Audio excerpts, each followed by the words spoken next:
পরে কেমন জোরের পর দেখা দেখা নাই জোরের পর আসতে কোনো কিলোমিটার যাই না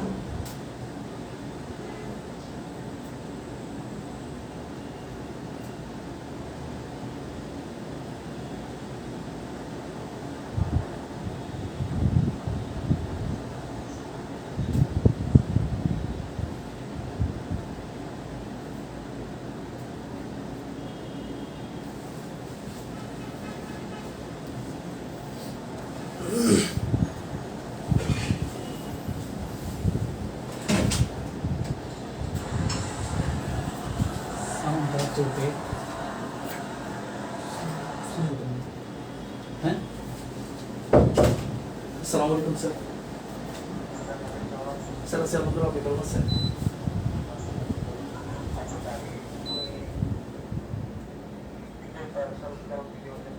স্যার জি স্যার কালকে সকালে শিডিউলটা খালি আছে আমাদের 9টা থেকে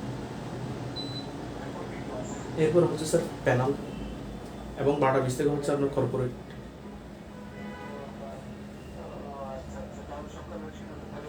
জি স্যার জি স্যার আচ্ছা স্যার সালাম আলাইকুম কোন সমস্যা হচ্ছে মোটটা সাইন্সে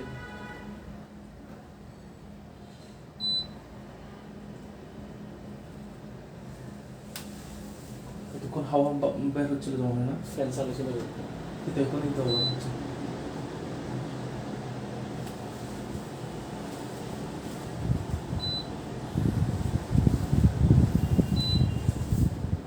আসলে রাখা হবে না বলো না আচ্ছা ঠিক আছে যেটা নিয়ে আসছো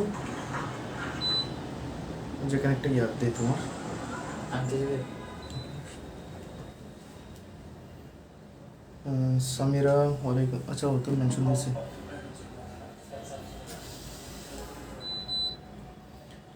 ওয়াজিহা বিনতে ফেরদৌসি ওয়ালাইকুম আসসালাম রাকিব কি অবস্থা সিফাত ওয়ালাইকুম আসসালাম প্রিয় শিক্ষার্থীবৃন্দ আসসালামু আলাইকুম আশা করি তোমরা ভালো সবাই ভালো এবং সুস্থ আছো আমরা প্রতিদিনের নিয়ে আজকেও আমাদের ক্লাসে উপস্থিত হয়েছি আমরা আজকে হচ্ছে তোমার প্রিএমশন নিয়ে আলোচনা করব সাথে আমরা এতদিন প্রতিটি রেগুলার ক্লাসগুলোতে যে সমস্ত অ্যাক্টগুলো নিয়ে আমরা আলোচনা করেছিলাম সেগুলোর ছোট্ট একটা আমরা ওভারভিউ করব যেন তোমরা আমাদের যেহেতু আজকে প্রিএমশনের মাধ্যমে হচ্ছে স্পেসিফিক ইনহেরিটেন্স ছাড়া অন্যান্য যে টপিকগুলো আছে সেগুলোর উপর ক্লাস শেষ হতে যাচ্ছে তোমরা সাথে যেন রিলেট করে প্রিপারেশনটা নিতে পারো এবং সামনে এই সবগুলো টপিকের উপর যে পরীক্ষাটা হবে সেটার জন্য একটা গুছানো প্রিপারেশনটা নিতে পারো সেজন্য একটা ছোট্ট একটা ওভারভিউ হবে ইনশাল্লাহ যারা এখনো ক্লাসে জয়েন করে নাই তাদেরকে মেনশন দাও তারা যেন দ্রুত ক্লাসে জয়েন করে আমরা দ্রুতই ক্লাস শুরু করে দেবো ইনশাল্লাহ আচ্ছা শোনো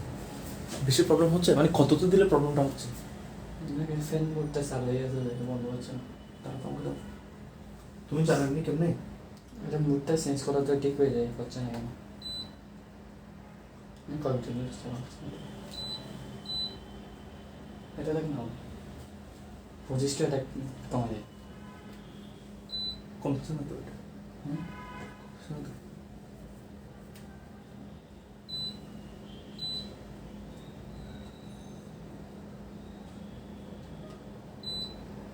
এটাতে থাকি মনে বলে এই যে হচ্ছে ঠিক আছে আওয়াজটা তাহলে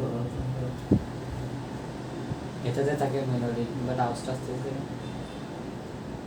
এখন আসতে না ধীরে ধীরে মনে হয় কমছে না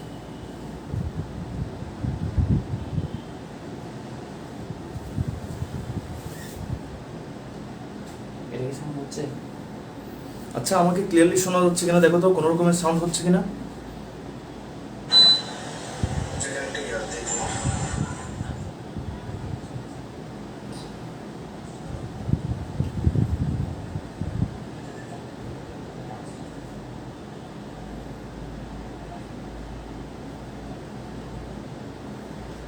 যাচ্ছে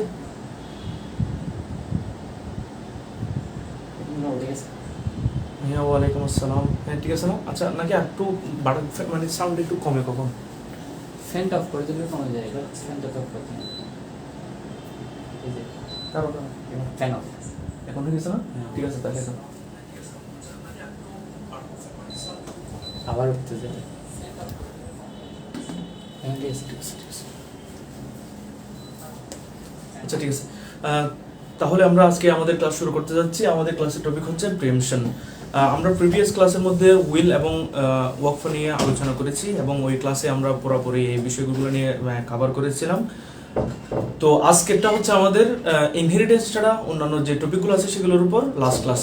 আজকের মাধ্যমে হচ্ছে আমরা ক্লাসগুলো শেষ করে দিব। নেক্সটে আমরা খুব দ্রুতই হচ্ছে আমরা ইনহেরিটেন্স ক্লাসগুলো শুরু করব এবং ইনহেরিটেন্স ক্লাসগুলো আশা করি এত বেশি লম্বা বিরতি দিয়ে হবে না। একদিন মাঝখানে বিরতির মাধ্যমে হচ্ছে আমরা লাগাতার 4টা ক্লাস শেষ করে দিব, কারণ ইনহেরিটেন্সটা একটু যেহেতু জটিল জিনিস, অনেক সময় অনেকগুলো ব্যাপার দেরি হলে ভুলে যাওয়ার চান্স থাকে। তো আশা করছি তোমরা জয়েন করছো। ঠিক আছে, তাহলে আমরা আমাদের ক্লাস শুরু করি। প্রিএমশন এখানে দুইটা শব্দ, একটা হচ্ছে প্রি আর একটা হচ্ছে ইমশন। এই দুইটা শব্দের দুজনেই হচ্ছে প্রিএমশন। প্রিএমশনের বাংলা অর্থ হচ্ছে অগ্রাধিকার। অগ্রাধিকার কিসের? অগ্রাধিকার হচ্ছে অগ্রক্রয়, ক্রয় করার জন্য অন্যজনকে এক্সক্লুড করে তোমার অধিকার, সেটাকে বলা হয় অগ্রক্রয় অধিকার। এবং এটার ইংরেজিতে বলা হয় প্রিএমশন, আরবিতে বলা হয় সুফা। তো এই প্রিএমশনের ধারণাটাই আসছে তো আমাদের মুসলিম ধর্মে, এবং মুসলিম ধর্মের যে ফিকাহ আছে, ইসলামিক যে আইন শরিয়া আছে, সেটার একটা এক্সক্লুসিভ টার্ম হচ্ছে প্রিএমশন। পরবর্তীতে আমাদের ভারতীয় উপমহাদেশে যখন ইসলামিক খেলাফত প্রতিষ্ঠিত হয়েছিল, যখন মুঘলরা অথবা মুসলিম শাসকরা ভারতবর্ষে ইসলামিক আইন তোমার ইমপ্লিমেন্ট করেছে, তখন এই যে প্রিএমশনের ব্যাপারটা সেটা আমাদের ভারতীয় উপমহাদেশ, স্পেশালি আমাদের যে যে অঞ্চলগুলোতে মুসলিমরা আছে বর্তমানে আমাদের বাংলাদেশে, এই প্রিএমশনের সিস্টেমটা চালু আছে। তো আমরা এখন জানবো প্রিএমশনটা কি জিনিস। প্রিএমশনের অর্থ বলেছি অগ্রক্রয় অধিকার, অর্থাৎ অন্যজনকে এক্সক্লুড করে তুমি ক্রয় করার যে সুযোগ, এটা বলা হয় অগ্রক্রয় অধিকার। তো এখন আসি আমরা প্রিএমশনের অর্থটা। প্রিএমশনের অর্থ হচ্ছে preemption to acquire immovable property by purchase from a person to whom the property has been sold earlier. Preemption হচ্ছে এ রাইট, এমন একটি অধিকার, to acquire immovable property by purchase, যে ক্রয়ের মাধ্যমে কোনো একটা ইমুভেবল প্রপার্টি নিয়ে নেওয়ার। কার থেকে? From a person to whom the property has been sold, এমন একজন ব্যক্তি থেকে যাকে আগে প্রপার্টিটা কি করে দেওয়া হয়েছে, বিক্রি করে দেওয়া হয়েছে। আমি আবার বলছি, preemption is a right to acquire immovable property by purchase from a person to whom the property has been sold earlier, এমন একজন ব্যক্তি থেকে কোন একটা প্রপার্টি ক্রয় করা যার নিকট আগেই প্রপার্টিটি বিক্রি করে দেওয়া হয়েছে। এই সংজ্ঞা থেকে আমরা দুইটা জিনিস বুঝতে পারি। এক, প্রিএমশনটা হচ্ছে একটা ক্রয় করার অধিকার, আরেকজন থেকে কোন একটা জিনিস ক্রয় করার অধিকার। সেই আরেকজন যার কথা বলা হচ্ছে, সে কিরকম? সে হচ্ছে এমন ব্যক্তি যে এর আগেই, মানে দ্বিতীয় ক্রয় বিক্রয়টা হওয়ার আগেই সে অন্য ব্যক্তি থেকে জিনিসটা ক্রয় করেছে। আমরা একটা উদাহরণের মাধ্যমে ব্যাপারটা দেখি। Mister X Y Z, mister X এর একটা ল্যান্ড আছে, এই যে এরকম, এবং এটার মালিক হচ্ছে এই তোমার এক্স এবং জেড, এই দুজনে হচ্ছে তোমার এই ল্যান্ডটার মালিক। এই যে তোমার এল নামক ল্যান্ড যেটা আছে, এল দিচ্ছি আমি, এল নামক যে ল্যান্ড আছে সেটার মালিক হচ্ছে তোমার এক্স এবং জেড। তো এখন মিস্টার এক্স চাইতেছে সে তার এই জমিতে তার অংশ, তার অর্ধেক যে অংশটা আছে সেটা বিক্রি করে দিবে, এবং তার অংশটা এই জমির মধ্যে কিনা নির্দিষ্ট করে নাই, মানে এরকম এই পাশেরটা নাকি তোমার এই পাশেরটা এরকম কোনো কিছু কি করে নাই, ভাগ করে নাই, জাস্ট পুরো জমিটার মধ্যে দুজনের মালিকানার নামটা লেখা আছে। তো এখন এক্স জমিটা বিক্রি করে দিতে চাইতেছে, এবং বিক্রিটা সে করেই দিয়েছে। কাকে করে দিয়েছে? এক্স হচ্ছে তোমার ওয়াই কে জমিটা বিক্রি করে দিছে। তো এখন আমরা জানি ক্রয় বিক্রয় হওয়ার পরে ওয়াই হচ্ছে এর মালিক, কিন্তু এখানে একটা প্রবলেম হতে পারে, যেটার কারণে শরীয়ত মিস্টার জেড কে জিনিসটা অর্থাৎ ভূমিটা মিস্টার ওয়াই থেকে ক্রয় করার জন্য অধিকারটা দিচ্ছে, এবং এই যে অধিকারটা দিচ্ছে এটার নামই হচ্ছে প্রিএমশন। প্রিএমশন কেন এই যে প্রিএমশনের ব্যাপার, এটাকে কেন তোমার ডেভেলপ করা হয়েছে বা এটা কেন আসছে, বলতেছে যেহেতু এক্স এবং জেড উভয়জন এই জমিটার মালিক এবং তাদের উভয়ের মালিকানায় আছে, কিন্তু তারা জমিটা একসাথে বুক করছে, সেখানে কার অংশ কোনটা সেটা আলাদা করে দেওয়া হয়নি, এবং দুজনের মধ্যে তো ভালো ভালো মতোই বনিবনা হয়েছিল। যেহেতু এক্স এবং জেড ধরে রাখি আমরা, ওরা ভাই, যেহেতু ওরা দুজন ভাই, ওরা কোনো রকমের সমস্যা ছাড়া, কোনো রকমের ঝামেলা ছাড়া তারা জমিটা বুক করতাম। এখন মিস্টার এক্স যদি ওয়াই কে, যে হচ্ছে তোমার স্ট্রেঞ্জার, তাকে যদি জমিটা বিক্রয় করে দেই, তাহলে এই যে থার্ড যে মানুষ, সে হচ্ছে এই ভূমিটাতে আসার পরে জেটের সাথে কোনো না কোনো প্রবলেম হতে পারে, হয়তোবা তাদের মাঝে এরকম হতে পারে মিস্টার জেড চাইতেছে ওই জমিতের মধ্যে তোমার ধান চাষ করবে, আর মিস্টার ওয়াই বলতেছে যে না আমি ধান চাষ করবো না, আমি অন্য কিছু চাষ করবো। তো এখানে একটা কনফ্লিক্ট হওয়ার সম্ভাবনা প্রবল, এবং এই জেড যেহেতু এই জমিটার আগে থেকে মালিক আছে, সেজন্য তাকে একটা এক্সেপশনাল অধিকার দিচ্ছে আইন, যে যেটা এক যদি জমিটা বিক্রি করে, তাহলে সেই জমিটা ক্রয় করার অগ্রাধিকার সেটা কে পাবে? জেড পাবে। এবং এই দাবিটা প্রিএমশনের দাবিটা কখন করবে হচ্ছে তোমার বিক্রয়টা হওয়ার পরে। বিক্রয় হওয়ার আগে কোনো রকমের প্রিএমশনের দাবি করা যাবে না। তো বিক্রয়টা কখন হবে? যখন সে এক্স ওয়াই কে জমিটা বিক্রি করে দিবে। মিস্টার এক্স মিস্টার ওয়াই কে জমিটা বিক্রি করে দিল, পরবর্তীতে মিস্টার জেড আদালতের মধ্যে মামলা করবে এই বলে যে যেহেতু ওই জমিটা হচ্ছে জমিতে সে কুশিয়ারার, এখন সে প্রিএমশনের দাবিটা করবে, এবং দাবি করার পরে সে আদালতকে যে প্রসিডিউর আছে সেটা ফলো করার পর আদালত সবকিছু নথি বিবেচনা করে মিস্টার জেড কে অধিকার দিবে বা রায় দিবে যে তুমি মিস্টার ওয়াই থেকে সেম দামে এক্স ওয়াই কে যে দামে বিক্রি করেছে সেই সেম দামে মিস্টার জেড কে সেই জমিটা বিক্রি করে দিবে। সাধারণভাবে চিন্তা করে দেখুন, মিস্টার এক্স যদি মিস্টার ওয়াই কে কোনো একটা জমি বিক্রি করে, তাহলে কারো কি এখানে অধিকার আছে ওকে গিয়ে বাধা দিবে? অথবা মিস্টার জেডেরও কি তোমার অধিকার আছে বাধা দেওয়ার? নাই। কিন্তু আইনের মধ্যে এই প্রিএমশন নামের যে ধারণাটা আছে, এই ধারণাটাকে ডেভেলপ করা হয়েছে এই জন্য, যেহেতু এই জমিটার বুক সত্ত্বটা উভয়জন মিউচুয়াল কনসেন্টের ভিত্তিতে তোমার কি করতে বুক করতো, পরবর্তীতে একজন স্ট্রেঞ্জার যদি ওই ভূমিতে আসে, তাহলে তাদের বেনিফিশিয়াল এনজয়মেন্ট যেটা আছে সেখানে প্রবলেম হতে পারে। এই প্রবলেমের কারণেই হচ্ছে তোমার জেডকে এই অধিকারটা দেওয়া হয়েছে। এখন প্রশ্ন হচ্ছে জেড কি এটা না চাইলেও তাকে করতে হবে? না। জেড যদি বলে যে না ওকে যাকে বিক্রি করবে আমার কোনো সমস্যা নেই, তাহলে তো প্রিএমশনের কোনো প্রশ্নই আসতেছে না। অথবা জেডকে যদি মিস্টার ওয়াই টাকা দেয় যে 1 লক্ষ টাকা, যে ভাই তুমি 1 লক্ষ টাকা রাখো, আমার সাথে গ্যাঞ্জাম করিও না, আমি জমিটা বুক করবো, তুমি কিছু বলিও না, এরকম করলেও কোনো কি নেই, প্রবলেম নাই। এই হচ্ছে প্রিএমশন। সো আমরা প্রিএমশনের সংজ্ঞাটা জানলাম কি? Preemption is a right to acquire immovable property by purchase from a person to whom the property has been sold earlier. প্রিএমশন হচ্ছে এমন একটা অধিকার যার মাধ্যমে কোন একজন ব্যক্তি কোন একটা ভূমি ক্রয় করতে পারে ওই ব্যক্তি থেকে যে আর্লিয়ার জিনিসটাকে বা ভূমিটাকে ক্রয় করেছে, সেটাকে বলা হয় প্রিএমশন।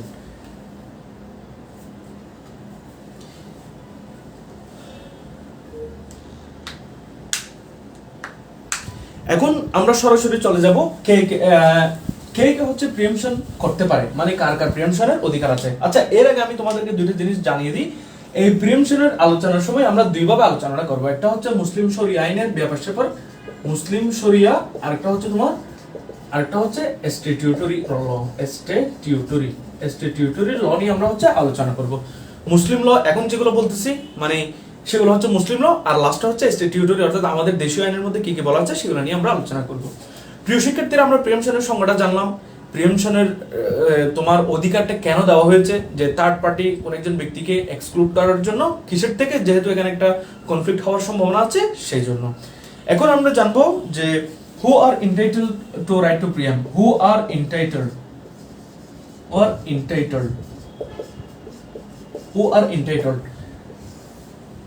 রহিম, করিম, সুকিনা, মর্জিনা, জরিনা সবাই কি এমনি দাবি করতে পারবে প্রিএমশনের, নাকি এখানে কোনো রকমের লিমিটেশনস আছে যে নির্দিষ্ট স্পেসিফিক ব্যক্তিরা প্রিএমশনের দাবি করতে পারবে? আইন বলতেছে প্রিএমশনটা যে কেউ দাবি করতে পারবে না, বরং এখানে কিছু স্পেসিফিক ব্যক্তি আছে বা স্পেসিফিক কোশিয়ারার আছে যারা প্রিএমশনের দাবিটা করতে পারবে। তারা হচ্ছে 1 নাম্বার, এখানে দুই ধরনের টার্ম আছে, একটা হচ্ছে আরবি টার্ম, একটা হচ্ছে ইংলিশ টার্ম। প্রথম হচ্ছে শফি, শফি, প্রথম হচ্ছে শফি শরিক, প্রথম হচ্ছে তোমার শফিয়ে শরিক। হ্যাঁ শফিয়ে, তোমরা এগুলো একটু লিখে ফেলো, না হয় পরে করো। শফিয়ে শরিক, শফিয়ে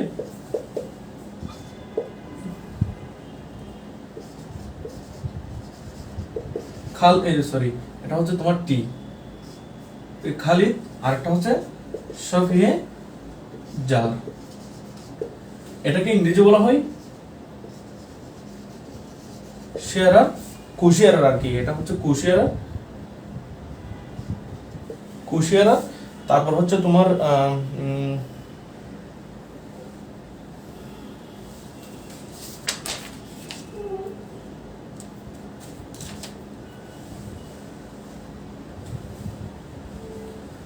এটা হচ্ছে কুশিয়ারার, আর এটা হচ্ছে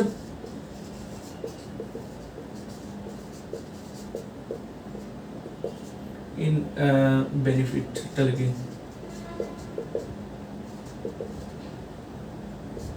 বেনিফিটস দেখি।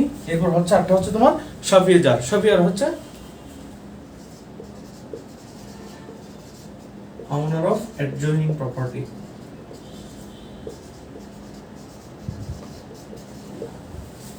এটা হচ্ছে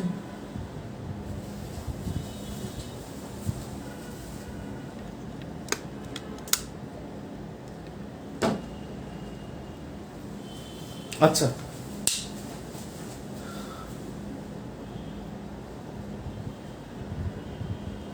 আচ্ছা, তিন ধরনের ব্যক্তি এই প্রিএমশনের রাইটটা এক্সারসাইজ করতে পারে।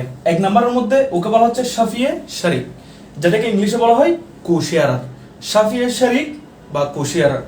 শফি মানে হচ্ছে যে অংশীদার, মানে যার অংশটা আছে আর কি। এরপরে শরিক হচ্ছে যে কোন একটা জিনিসের মধ্যে অংশীদার, অর্থাৎ কোন একটা জিনিসের মধ্যে অংশীদার বলতে আমরা বলবো কোশিয়ারার। কোশিয়ারার অর্থ হচ্ছে, আমি একটু উদাহরণের মাধ্যমে বলেছি যে একটা ল্যান্ড, যেমন নাকি একটা ল্যান্ড ইমুভেবল প্রপার্টি, এটার মধ্যে ভাগ করা নাই এরকম একটা দাগ দিয়ে নয়, বরং এক্স প্লাস জেড অথবা হ্যাঁ এক্স প্লাস জেড এই পুরো জমিটার মালিক।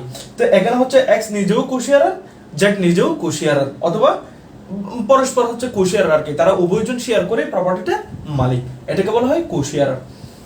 দুই নম্বরকে বলা হচ্ছে শাফিয়ে খালিদ। শাফিয়ে খালিদ, আরবিতে বললে শাফিয়ে খালিদ। এটাকে বাংলাকে ইংলিশের মধ্যে অন্য টার্মে বলা হচ্ছে পার্টিসিপেন্ট ইন ইমিউনিটিস অ্যান্ড তোমার benefits. Participant in immunities and benefits ব্যাপারটা হচ্ছে কিরকম, একটা উদাহরণের মাধ্যমে দেখাই তোমাকে।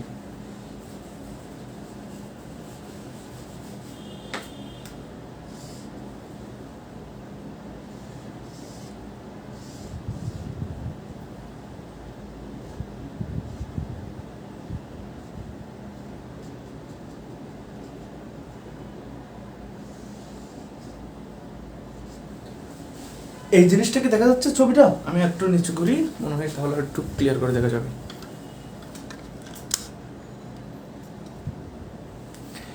এই যে আমি একটা এখানে ছবি দিয়েছি, এটা হচ্ছে এক্স, এটা হচ্ছে জেড। শাফিয়ে শরিক হচ্ছে তো উদাহরণ দিয়েছি, এখন দেখাচ্ছি দুই নাম্বার অর্থাৎ শাফিয়ে খালিদের উদাহরণ দেখাচ্ছি। মিস্টার এক্স এর জমি হচ্ছে এটা, আর এটা হচ্ছে মিস্টার জেড এর জমি। তো এখন মিস্টার জেড এর জমিটা হচ্ছে, এটা হচ্ছে নালা, তোমার এই মাঝখানটা হচ্ছে নালা। এই নালা থেকে পানি এদিক দিয়ে গিয়ে মিস্টার জেড এই ভূমিটার মধ্যে তোমার চাষবাস করে। আবার মিস্টার এক্স এই যে তোমার এই এই এই নালাটা দিয়ে এখানে পানি আসে এবং সে চাষবাস করে। পানিটা আসে কোথা থেকে? এই লাইনটা থেকে। এই লাইনটা, এটা ধর একটা সরকারি পুকুরের বা একটা সরকারি খাল অথবা কোনো একটা নদী, সেখান থেকে হচ্ছে পানিটা ঢুকে। তো এখানে দেখা যাচ্ছে, আমরা বা দেখতে পাচ্ছি মিস্টার এক্স এর জমি এবং মিস্টার জেড এর জমি উভয়জন সুযোগ ভোগ করতেছে কোত্থেকে? এই যে এই নালাটা থেকে। এখন যেহেতু মিস্টার এক্স মিস্টার জেড কে এখানে বাধা দেয় না যে তুমি এটা আমার এখান থেকে পানি কি করতে পারবে না, তুমি নিতে পারবে না, অথবা মিস্টার জেডও বলতে পারবে না যে এইটা আমার জন্য এক্সক্লুসিভলি যে তুমি এখান থেকে কি নিতে পারবে না, পানি নিতে পারবে না। বরং তারা হচ্ছে অ্যাজ ইউজুয়াল তাদের জমিটা যেহেতু এই নালাটার পাশে, তারা উভয়জন সেই নালা থেকে পানি নিয়ে জমি চাষ করে। তো এই যে এখানে বেনিফিটের মধ্যে যেহেতু দুজনের অংশ আছে, এই নালা থেকে যে সুবিধা সেটা এনজয় করে কে? উভয়জন। এটাকে বলা হয় শাফিয়ে খালিদ। উভয়জনের জমি কিন্তু এক না, কিন্তু জমিটা এনজয় করার জন্য যে সুবিধাটা প্রয়োজন, সেই সুবিধার মধ্যে দুজনের একটা কি আছে? অংশীদারিত্ব আছে। অথবা আমি বলতে পারি কোন একটা বিল্ডিং কোন একটা বিল্ডিং এর উদাহরণ দিতে পারি, কোন একটা বিল্ডিং দুইটা এ এবং বি দুটো বিল্ডিং, এই বিল্ডিং এর মাঝে একটা যাওয়ার কি আছে তোমার অথবা তোমার মিস্টার, আচ্ছা একটা ছবি এঁকে তোমাদেরকে দেখাই, ছবি আঁকলে হচ্ছে ভালো হয়। এই যে একটু ছোট করে আঁকি, এই যে ছোট করে আঁকি, আর এটা হচ্ছে তোমার এই বিল্ডিং এ, আর এটা হচ্ছে বিল্ডিং এ। এদিক থেকে হচ্ছে বাতাস আসে, বাতাস, ধরো এটা হচ্ছে কক্সবাজারের এটা হচ্ছে air hotel, Cox's Bazar air hotel বলবো না, ইয়াতে বলি ল্যান্ডের কথা বলি, এটা হচ্ছে মিস্টার এর আর এটা হচ্ছে মিস্টার বি এর ল্যান্ড। এই জমির মধ্যে বাতাস প্রয়োজন হয় কিসের জন্য, মানে কোন একটা এমন একটা শস্য আসে যেটার জন্য হচ্ছে তোমার বাতাস অথবা রোদের প্রয়োজন হয়। উদাহরণস্বরূপ কোন একটা বাতাস না দিয়ে আমি রোদের উদাহরণ দিই, একটা হচ্ছে তোমার রোদের উদাহরণ দিই, রোদ। এই যে এটা হচ্ছে মিস্টার এ এর ল্যান্ড আর এটা হচ্ছে মিস্টার বি এর ল্যান্ড, এদিক দিয়ে হচ্ছে রোদ আসে। তো এখন মিস্টার বি এখানে কোন রকমের গাছ লাগায় না, গাছ না লাগানোর কারণে মিস্টার এর ভূমিতে সরাসরি রোদ পড়ে এবং তার সেখানে ভালো মতো কি হয়, দান হয়। এবং মিস্টার বি নিজের তো রোদ হয়, তার গিয়ার মধ্যে কি হয় তোমার তার ভূমিতে সে নিজেই দান পায়। তো এখন এই যে রোদের যে একটা ব্যাপার, সেটা এনজয়মেন্টটা নির্ভর করে মিস্টার বি এর ভূমিতে কি চাষ হচ্ছে সেটার উপর। মিস্টার বি যদি এখানে গাছ লাগাই দেয় তাহলে আমরা স্পষ্টত বলতে পারি যে এখানে কি আসবে না, রোদটা আসবে না। অর্থাৎ মিস্টার বি এই রুটটা সরাসরি যাওয়ার এখানে ব্যবস্থা করে দিচ্ছে উইদাউট, মানে তার এনজয়মেন্টের মতো কোনো রকমের ঝামেলা করতেছেন। তো এখন মিস্টার বি যদি তার ল্যান্ডটা অন্য কাউকে বিক্রি করে দেয় তাহলে সে তো এখানে আসে বলবে যে আমি এখানে গাছ তোমার গাছ রোপণ করবো অথবা অন্য কিছু রোপণ করবো। অর্থাৎ কোন একটা সমস্যা হইতে পারে। এই যে কোন একটা সমস্যা হইতে পারে, সেটা না হওয়ার জন্য প্রথমে আইন বলতেছে মিস্টার বি যদি কোন ভূমিটা বিক্রি করে তাহলে মিস্টার এ সেখানে অধিকারটা এনজয় করতে পারবে। এবং আমরা তো প্রথমে দেখেছিলাম শেয়ারার হিসেবে এনজয় করবে, আর এখানে হচ্ছে তোমার পার্টিসিপেন্ট ইন বেনিফিট অথবা তোমাকে এনজয়মেন্ট, ফ্রি এনজয়মেন্ট, এই অধিকারের ভিত্তিতে মিস্টার এ সেই অগ্রাধিকারটা পাবে। এটা হচ্ছে তোমার 2 নম্বর, যেটাকে শাফিয়ে খালিদ বলা হয়। 3 নম্বর বলতেছে শাফিয়ে জার, যেটাকে বলা হয় owner of adjoining property. Owner of adjoining property কি রকম, এই সেম। এটা হচ্ছে তোমার মিস্টার এ এর জমি আর এটা হচ্ছে মিস্টার বি এর জমি। তো মিস্টার এ এখন চাইলে এটা যে কাউকে কি করতে পারবে, এক্স ওয়াই জেড যাকে ইচ্ছা তাকে সে কি করতে পারবে, বিক্রি করতে পারবে, কোনো রকমের প্রবলেম নাই। কিন্তু এটা যেহেতু মিস্টার বি এর জমি পাশেই আছে, মিস্টার এ বি এর যদি এই জমিটাও থাকে তাহলে সে দুটোটাকে একসাথে মিলেমিশে সেটাকে আরো ভালো কিছু করতে পারবে। অথবা সে এখানে, অর্থাৎ এক কথায় যদি মিস্টার এ এর ভূমিটা মিস্টার বি কে বিক্রি করা হয় তাহলে মিস্টার বি উপকৃত হওয়ার চান্সটা বেশি থাকে। তো এই অবস্থায়ও মিস্টার যদি ভূমিটা অন্য কাউকে বিক্রি করে দেয় তাহলে মিস্টার এ যদি জমিটা অন্য কাউকে বিক্রি করে দেয় তাহলে সেখানে বি বলতে পারবে যে তুমি অন্য কাউকে বিক্রি করার আগে আমাকে জমিটা কি করে দাও, বিক্রি করে দাও।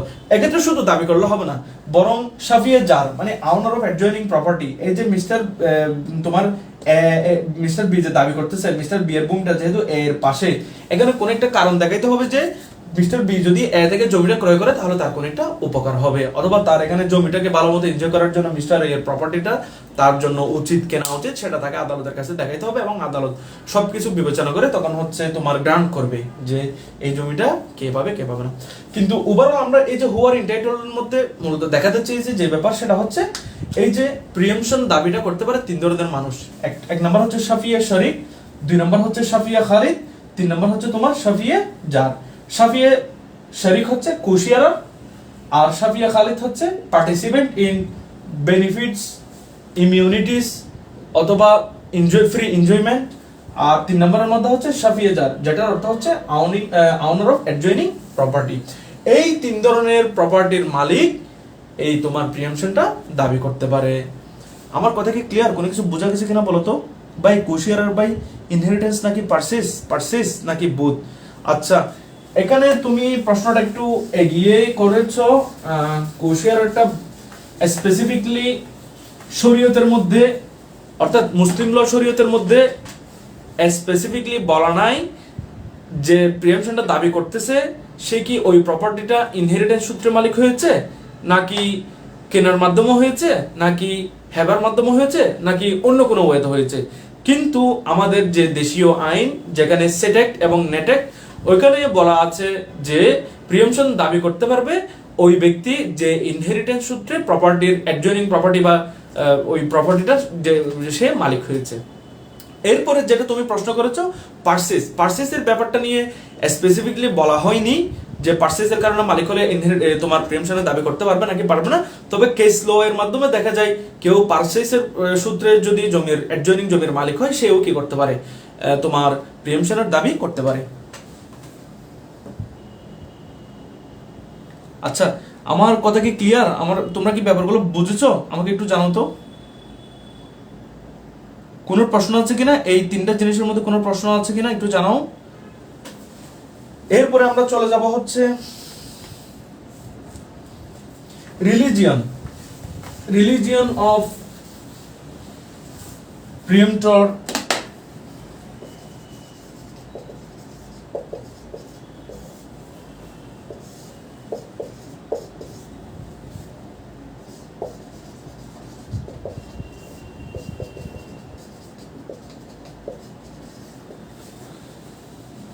জি ভাইয়া, থ্যাংক ইউ। Yes sir. আর আমাকে 60 টাকার প্রয়োজন নেই, 60 টাকার প্রয়োজন নেই, সরাসরি নাম ধরে অথবা ভাইয়া বললে না।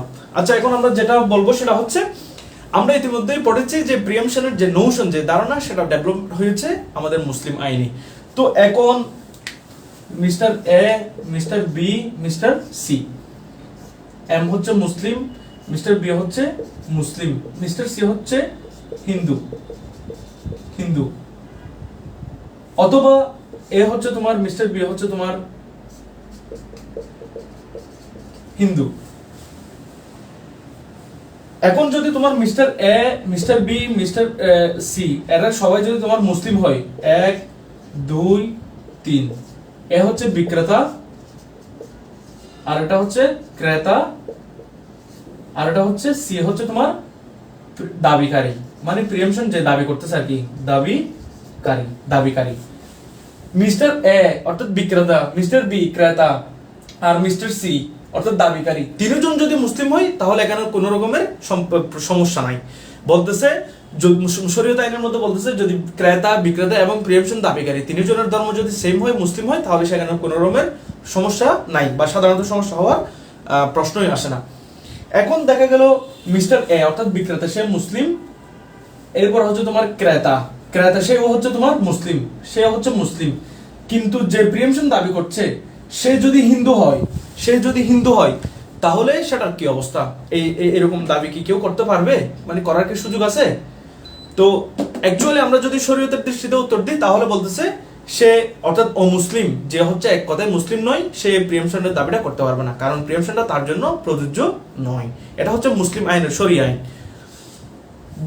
দ্বিতীয় উত্তর সেটা হচ্ছে তোমার ইন্ডিয়ান সাবকন্টিনেন্টে বলতেছে যে দাবিকারী সে হিন্দু হোক অথবা মুসলিম হোক, সে কি করতে পারবে, প্রিয়াম্পশনের দাবিটা করতে পারবে।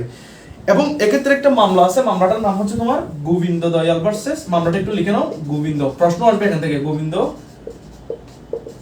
দয়াল ভার্সেস এনায়েতুল্লাহ, অথবা আগে পড়ার কি এনায়েতুল্লাহ, এই যে গোবিন্দ দয়াল ভার্সেস এনায়েতুল্লাহ, এই মামলাটা একটু তোমরা লিখে নাও, এই মামলাটা একটু গুরুত্বপূর্ণ।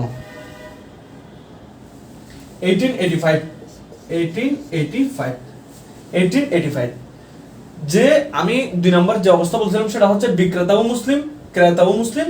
এখন যে প্রিয়াম্পশন দাবি করছে সে হচ্ছে হিন্দু, অথবা বিক্রেতা হচ্ছে মুসলিম, ক্রেতা হচ্ছে তোমার হিন্দু, এই যে তোমার প্রিয়াম্পশন দাবি করছে সে মুসলিম, অর্থাৎ তিনজন মুসলিম না হয়ে যে কোনো একজন মুসলিম হিন্দু হয়ে গেছে বা অন্য ধর্মের হয়ে গেছে, তাহলে তখন কি সমস্যা? ইন্ডিয়ান সাবকন্টিনেন্টের একটা মামলা যেটা তোমার ইয়ার হচ্ছে 1885-এ, গোবিন্দ দয়াল ভার্সেস ইনায়াতুল্লাহ। এই মামলার মধ্যে জাস্টিস মাহমুদ, ওনার নাম হচ্ছে জাস্টিস মাহমুদ, বলেছেন যে যেহেতু প্রিয়াম্পশনের ধারণাটা হচ্ছে তোমার মুসলিম আইনে যদিও ডেভেলপমেন্টটা হয়েছে বা এটার প্রচলন হয়েছে, কিন্তু প্রিয়াম্পশন এই যে যখন মুসলিম আইনগুলা ভারতবর্ষে অ্যাপ্লাই হচ্ছিল তখন সেখানে মুসলিম এবং হিন্দু সবার জন্য সমানভাবে অ্যাপ্লিকেবল হয়েছিল। সেখানে হিন্দুদের জন্য শুধুমাত্র হয়তো বা স্পেসিফিক তাদের যে ধর্মীয় ব্যাপার স্যাপার আছে সেখানে মুসলিমরা অ্যাপ্লাই হয়নি, অন্যান্য সব ক্ষেত্রে মানে তাদের ভূমি রেগুলেশন, ট্যাক্স রেগুলেশন, এরপর হচ্ছে তোমার তাদের অন্যান্য যে আইনগুলো ছিল সেক্ষেত্রে মুসলিমদের মুসলিম আইনই অ্যাপ্লিকেবল ছিল। তো এবং তারা হিন্দুরা নিজেরাও এই প্রিয়ামশন ব্যাপারটাতে অভ্যস্ত হয়ে গেছে। সুতরাং এখানে বিক্রেতা মুসলিম, ক্রেতা হিন্দু অথবা তোমার প্রিয়ামশন দাবিকারী হিন্দু, এটা কোনো সমস্যা না। যেভাবে হোক না কেন সেও প্রিয়ামশনের দাবি করতে পারবে। এটা হচ্ছে ইন্ডিয়ান সাবকন্টিনেন্ট। আর আমাদের বাংলাদেশের ক্ষেত্রে হচ্ছে এক কথাই এটা সবার জন্য প্রযোজ্য, সে মুসলিম হোক, হিন্দু হোক, সে অন্য কেউ হোক, ওই 3 ক্যাটাগরির কোনো এক ক্যাটাগরিতে পড়লে সে প্রিয়ামশন দাবি করতে পারবে। ভারতবর্ষের মধ্যেও আইনটা চেঞ্জ হয়ে গেছে, এখন হয়তো ওইখানেও সবাই দাবি করতে পারে, এরকম একটা আইন আছে। কিন্তু আমাদের দেশের এখন আমরা যেটা জানবো সেটা হচ্ছে বাংলাদেশের মধ্যে ক্রেতা বিক্রেতা প্রিয়ামশন দাবিকারী হিন্দু হোক, মুসলমান হোক, যে হোক না কেন সবাই কি করতে পারে, প্রিয়ামশনের দাবি করতে পারে। এবং প্রিয়ামশনের দাবিটা করার জন্য সেট অ্যাক্ট আছে, নেট অ্যাক্ট আছে, state aggregation and tenancy act 1950, এরপর হচ্ছে নন এগ্রিকালচারাল টেনেন্সি অ্যাক্ট 1949। এই দুইটা আইনের ভিত্তিতে প্রিয়ামশনটা রেগুলেট হয় এবং মুসলিম হোক, হিন্দু হোক, খ্রিস্টান হোক, বৌদ্ধ হোক, সবার প্রিয়ামশনের দাবিটা যদি তার অধিকারের মধ্যে পড়ে তাহলে সে দাবিটা করতে পারে। সবার কাছে একটু ক্লিয়ার কিনা আমাকে জানান ব্যাপারটা, যে রিলিজিয়ন অফ দি প্রিয়েম্পটর, তোমার প্রিয়ামশন দাবিকারী তার ধর্ম নিয়ে যে একটা সমস্যা, এই সমস্যাটা কিন্তু আমার মনে হয় অনেকের কাছে হয়ে থাকে। যেহেতু আমরা প্রথমেই আমরা বলেছি প্রিয়ামশনের ব্যাপারটা হচ্ছে শুধুমাত্র মুসলিম ধর্মে ডেভেলপ হয়েছে, তাহলে বাকিরা অন্য ধর্মের আছে তাদের ক্ষেত্রে অ্যাপ্লিকেবল হবে কি হবে না, এটা নিয়ে তোমার কনফিউশনটা দেখে যায়।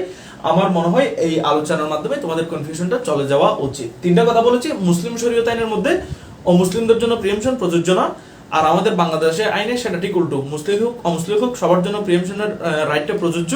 আর ইন্ডিয়ান সাবকন্টিনেন্টের একটা মামলা দেখিয়েছি 1885 এর গোবিন্দ দয়াল ভার্সেস ইনায়েতুল্লাহ, সেখানে বলেছে সেম কথা, যে তোমার যে ধর্মই হোক না কেন সবাই প্রিয়ামশন দাবিটা করতে পারবে। তোমাদের কাছে কি clear? Yes sir, yes boss. তারপর হচ্ছে রাগিব হাসান জি, থ্যাংক ইউ। আর আমি যেহেতু ক্লাসে জয়েন্ট আছি, আমি ছাড়া 8-6 জন আছে, দয়া করে সবাই একটু আমাকে জানাবেন যে আপনাদের ক্লাস ক্লিয়ার কিনা। কারণ আমরা আগেই বলেছি, বারবার বলি, সেটা হচ্ছে সবার মতামতটা আমাদের কাছে গুরুত্বপূর্ণ।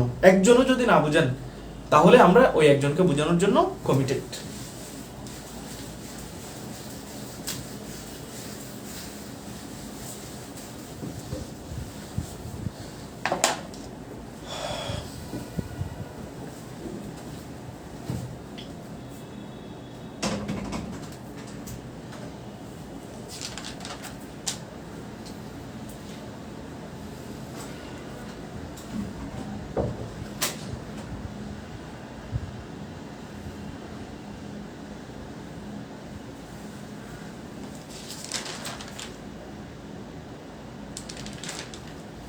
আচ্ছা, এখন আমরা জানবো কখন কখন প্রিয়ামশনের দাবিটা করা যাবে। হয়েন মানে কখন প্রিয়ামশনের দাবিটা করা যাবে, কখন প্রিয়ামশনের দাবিটা করা যাবে। যে আমরা তো সংজ্ঞার মধ্যে বলেছি preemption is a right to acquire a movable property from a person who purchase the property, মানে to whom the property has been sold. এখানে বিক্রয় করার কথা বলা হয়েছে। তো এখন প্রশ্ন আসতেছে, প্রিয়ামশন আমরা তো এমনি এতটুকু জানি যে বারবার বলার সময় আমরা বিক্রির কথাটাই বলছি, কিন্তু এখানে কিছু স্পেসিফিক রুল আছে যে কখন কখন তোমার প্রিয়ামশনটা দাবি করা যাবে, কোন কোন তোমার ট্রান্সফারের মধ্যে প্রিয়ামশনের দাবিটা করা যাবে না। বলতেছে একমাত্র সেল, আচ্ছা সেল, বোনাফাইড সেল যেটাকে বলে বোনাফাইড সেল, এটা ভালো মতো জানতে হবে যে প্রিয়ামশন দাবি করা যাবে অনলি সেলের ক্ষেত্রে। আরেকটা হচ্ছে তোমার হিবা বিল ইওয়াজের ক্ষেত্রে, হিবা বিল ইওয়াজ, এই দুই ক্ষেত্রে তোমার প্রিয়ামশনের দাবিটা করা যাবে। এর বাইরে কি করা যাবে না। দেখি খোলা ছিল না, আচ্ছা ঠিক আছে। এই দুইটা ক্ষেত্রে তোমার প্রিয়ামশনের দাবিটা করা যাবে। Mister A, mister B, mister C, এই মিস্টার এ যদি মিস্টার বি কে এই প্রপার্টিটা সেল করে তাহলেই হচ্ছে তোমার মিস্টার সি প্রিয়ামশনের দাবি করতে পারবে।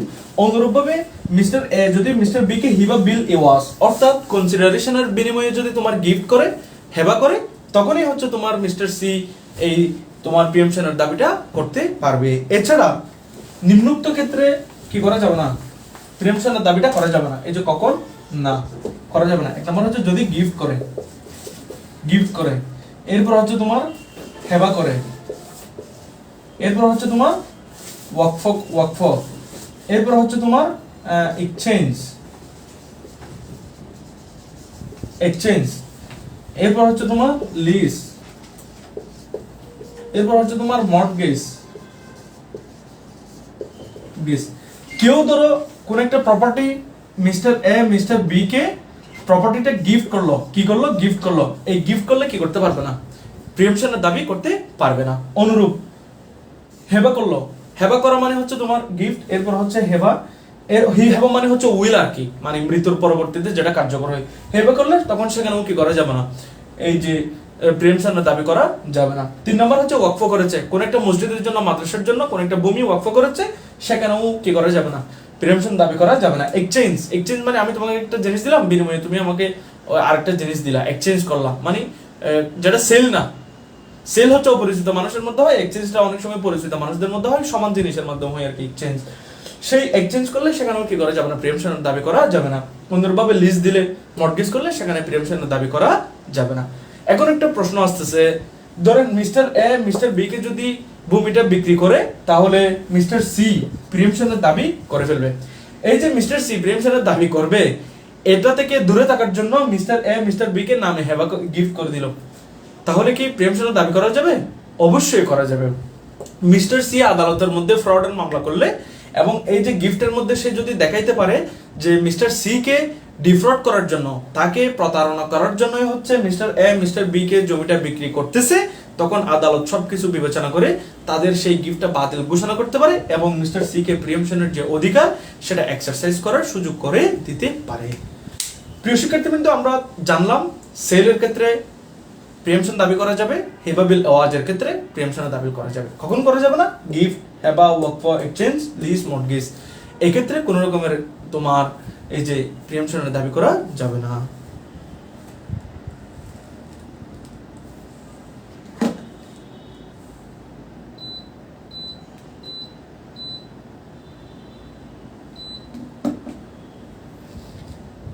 সবকিছু কি ক্লিয়ার? কারো কোনো প্রশ্ন আছে?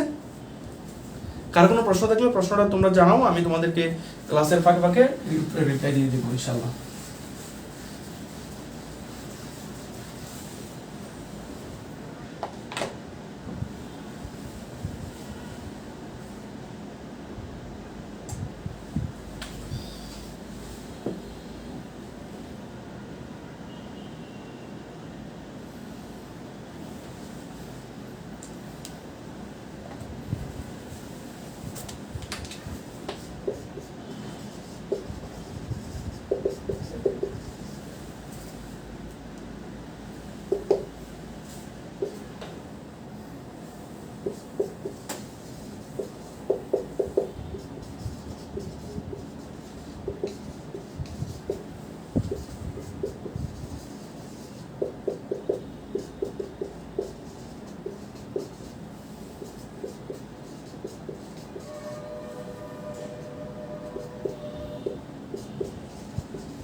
আচ্ছা, এখন আমরা চলে যাব হচ্ছে ফর্মালিটিস। এই যে mister A mister B mister C, তিনজন মানুষ এখানে যে একটা প্রিএমশনের দাবির কথা বলতেছে, সেই দাবিটা কখন করবে এবং সেটার জন্য ফর্মালিটিস গুলো কি কি, কখন করবে সেটা পরে বলি, এর আগে ফর্মালিটিসটা বলে দিই। তাকে 3টা ফর্মালিটিস মেনটেন করতে হবে অ্যাকর্ডিং টু মুসলিম শরিয়া ল, অর্থাৎ ইসলামী আইন মোতাবেক কোন একজন ব্যক্তি যখন প্রিএমশনের অগ্রক্রয় অধিকারের দাবিটা করবে কারো নিকট, তখন তাকে 3টা ফর্মালিটিস মেনটেন করতে হবে। সেই 3টা ফর্মালিটিসটা কি? এক নাম্বার হচ্ছে তালাবে মুআসিবাত। কি বলছি? তালাবে মুআসিবাত। তালাবে মুআসিবাতের অর্থ হচ্ছে যে as soon as the sale is completed, অর্থাৎ তোমার কাছে যখন বিক্রয়ের তথ্যটা পৌঁছাবে, জানতে পারবে, তখন তুমি এটা করবে। এটাকে বলা হয় তালাবে মুআসিবাত। তালাবে মুআসিবাতটা হচ্ছে কি, তুমি ওই ব্যক্তি যে বিক্রি করেছে তাকে গিয়ে বলবা যে এটা তো আমি ক্রয় করতাম বা এটা আমি ক্রয় করার আমার কি আছে, অধিকার আছে। এবং যে ক্রয় করেছে জিনিসটা মিস্টার বি, তুমি তাকে বলবা যে তুমি আমাকে জিনিসটা কি করে দাও, বিক্রি করে দাও। অর্থাৎ immediately after receiving the information of sale, বিক্রয়ের তথ্যটা বিক্রয় কমপ্লিট হওয়ার তথ্যটা জানার সাথে সাথে বা জানার পরপরই তুমি ক্রেতা এবং বিক্রেতা উভয়জনকে তোমার যে এখানে একটা অধিকার আছে সেটা তাদেরকে জানিয়ে দেবা। এবং জানিয়ে দেওয়ার মাধ্যমে তখন তাদের একটা রিয়েকশন আসতে পারে, তারা হয়তো বা সেটা নিয়ে দাবিও সেটা তোমার সাথে একমত হয়ে তোমাকে পরবর্তীতে বিক্রি করতেও পারে, অথবা তারা বিক্রয় নাও করতে পারে, সেটা ভিন্ন। কিন্তু immediately after the completion of sale, যে সেল করার পরপরই তোমার পক্ষ থেকে যে দাবিটা যাবে সেটাকে বলা হয় তালাবে মুহাসিবাত। তলব মানে হচ্ছে চাওয়া, কোন একটা কিছু তোমার দাবি করা, আর মুহাসিবাত মানে হচ্ছে পরপরই, মানে তোমার একটু সাথে সাথে আর কি কমপ্লিশন হচ্ছে। 2 নম্বর হচ্ছে তোমার তালাবে ইশহাদ।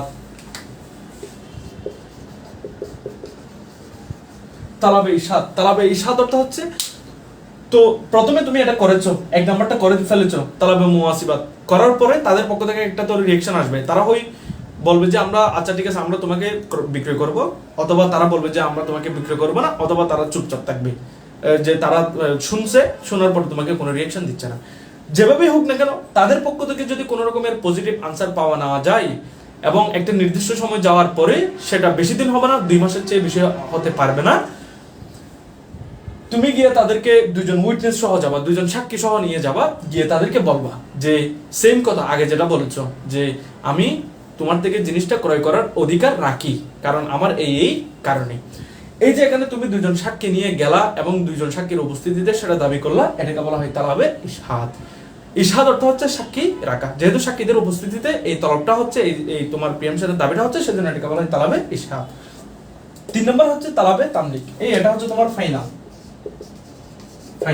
এটা হচ্ছে বাই লজিং সুইট। তালাবে তামলিকটা হচ্ছে তোমার ফাইনাল রিকুইজিশন, অর্থাৎ 1 নম্বরও ফলো করেছো, কাজ হয়নি, 2 নম্বরও ফলো করেছো, কাজ হয়নি, 3 নম্বরের মধ্যে তুমি সরাসরি কি করে দেবা, আদালতের মধ্যে মামলা করে দেবা। সেটা যদি শরীয়ত ক্ষেত্রে হয়, তাহলে যে সমস্ত দেশে শরীয়ত প্রযোজ্য আছে সেখানে তুমি কাজের আদালতের মধ্যে মামলা করবা। আর আমাদের দেশে বর্তমানে উপরের দুটোটা, অর্থাৎ মুসলিম শরীয়তের যে ব্যাপার সেটা অ্যাপ্লিকেবল নাই, যেটা আছে সেটা হচ্ছে তোমার আফটার কমপ্লিশন অফ সেল বা বিক্রয়টা সম্পন্ন হওয়ার 2 মাসের মধ্যে তুমি আদালতের মধ্যে মামলাটা করে দেবা, এবং এই মামলাটার নামই হচ্ছে তালাবে তামলিক, এবং এটা করা হয় একটা মামলা দায়ের করার মাধ্যমে। ব্যাপারগুলো ক্লিয়ার করে আমাকে একটু জানাও, তোমাদের কাছে এই যে প্রিএমশন দাবি করার যে ফর্মালিটিস, এই ফর্মালিটিস গুলো ক্লিয়ার কিনা একটু জানাও তো, বা কোনো প্রশ্ন আছে কিনা?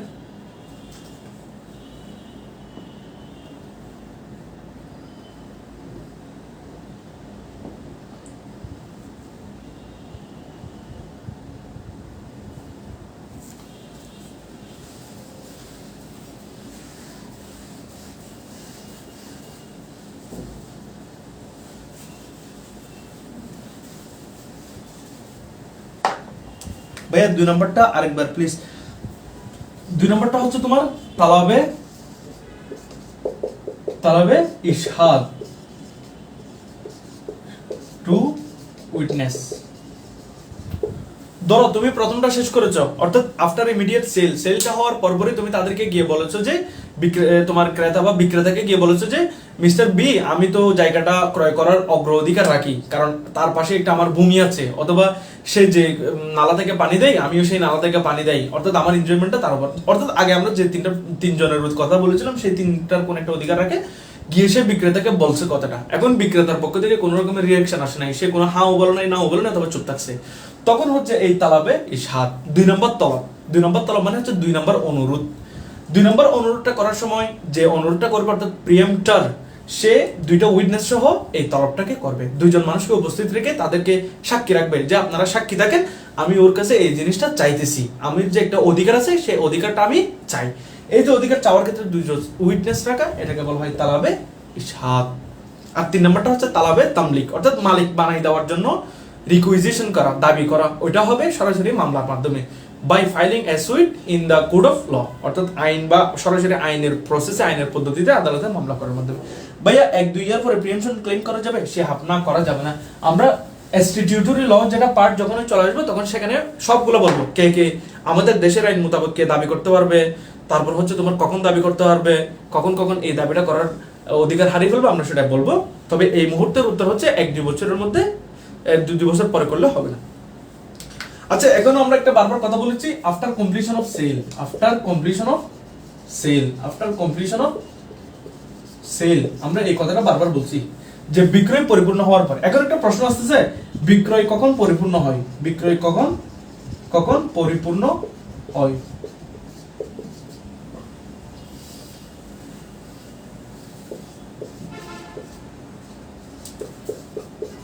অফ টিপি, বিক্রয় কখন পরিপূর্ণ হয়? আমাদের শরীয়তের মধ্যে অর্থাৎ ইসলাম শরীয়তের মধ্যে বিক্রয় পরিপূর্ণ হওয়ার জন্য স্পেসিফিক কোনো ক্রাইটেরিয়া দেওয়া নেই। শুধু বলা আছে যখন অফার এবং অর্থাৎ ইজাব এবং কবুল হবে, অফার এবং অ্যাকসেপ্টেন্স হবে, তখন হচ্ছে তোমার আল বাইউ, তোমার কি বলে এটা, আল বাইউ ইয়ানাকিদু বিল ইজাবি ওয়াল কবুল। আরবি একটা রুল হচ্ছে ক্রয় বিক্রয় সংগঠিত হবে অফার এবং অ্যাকসেপ্টেন্সের মাধ্যমে, অর্থাৎ সেখানে অন্য কোনো শর্ত দেওয়া নাই। কিন্তু section 54 of transfer of property 1882 তে একটা কথা বলা আছে, সেটা হচ্ছে যদি ইমুভেবল প্রপার্টির ক্ষেত্রে সেটার মূল্য 100 এর চেয়ে বেশি হয়, তাহলে রেজিস্ট্রেশনের মাধ্যমেই ক্রয় বিক্রয়টা পরিপূর্ণ হবে। এখন তাহলে কি আমরা ধরে নিব যে ইমুভেবল প্রপার্টি ক্রয় বিক্রয় করার পরে এই যে তোমার সেলটা কমপ্লিশন হবে, আমরা কি সেটা গ্রহণ করব, নাকি জাস্ট ক্রয় বিক্রয়ের মানে একজন টাকা দিছে আরেকজন প্রপার্টিটা কিনছে, এটাকে আমরা কমপ্লিশন অফ সেল ধরবো? তো আদালতের একটা কেস আছে এবং এই কেসের মধ্যে তোমার বিচারক বলেছেন যে শরীয়তের মধ্যে যেহেতু ক্রয় বিক্রয়ের জন্য রেজিস্ট্রেশনের কোনো শর্ত দেওয়া নাই, তাহলে কেউ টাকা দিছে আর কেউ তোমার ভূমিটা ট্রান্সফার করছে, মালিকানাটা হস্তান্তর করছে, এর মাধ্যমেই সেল কমপ্লিট হয়ে গেল, রেজিস্ট্রেশনের প্রয়োজন নেই। অর্থাৎ শুধুমাত্র সেলটা কমপ্লিট হওয়ার সাথে সাথেই যে প্রিএম্পটর অর্থাৎ প্রিএম্পশনের যার অধিকার আছে সে দাবিটা অর্থাৎ তলবটা করে ফেলতে পারবে, সে চাইলে মামলাটাও করে ফেলতে পারবে, তাকে রেজিস্ট্রেশনের জন্য ওয়েট করতে হবে না। এটাই হচ্ছে তোমার সেল কখন পরিপূর্ণ হয় এটা নিয়ে। এক্ষেত্রে আমরা দেশের আইনটাকে অনুসরণ করব না, আমরা এক্ষেত্রে শরীয়তের আইনটাকেই অনুসরণ করব।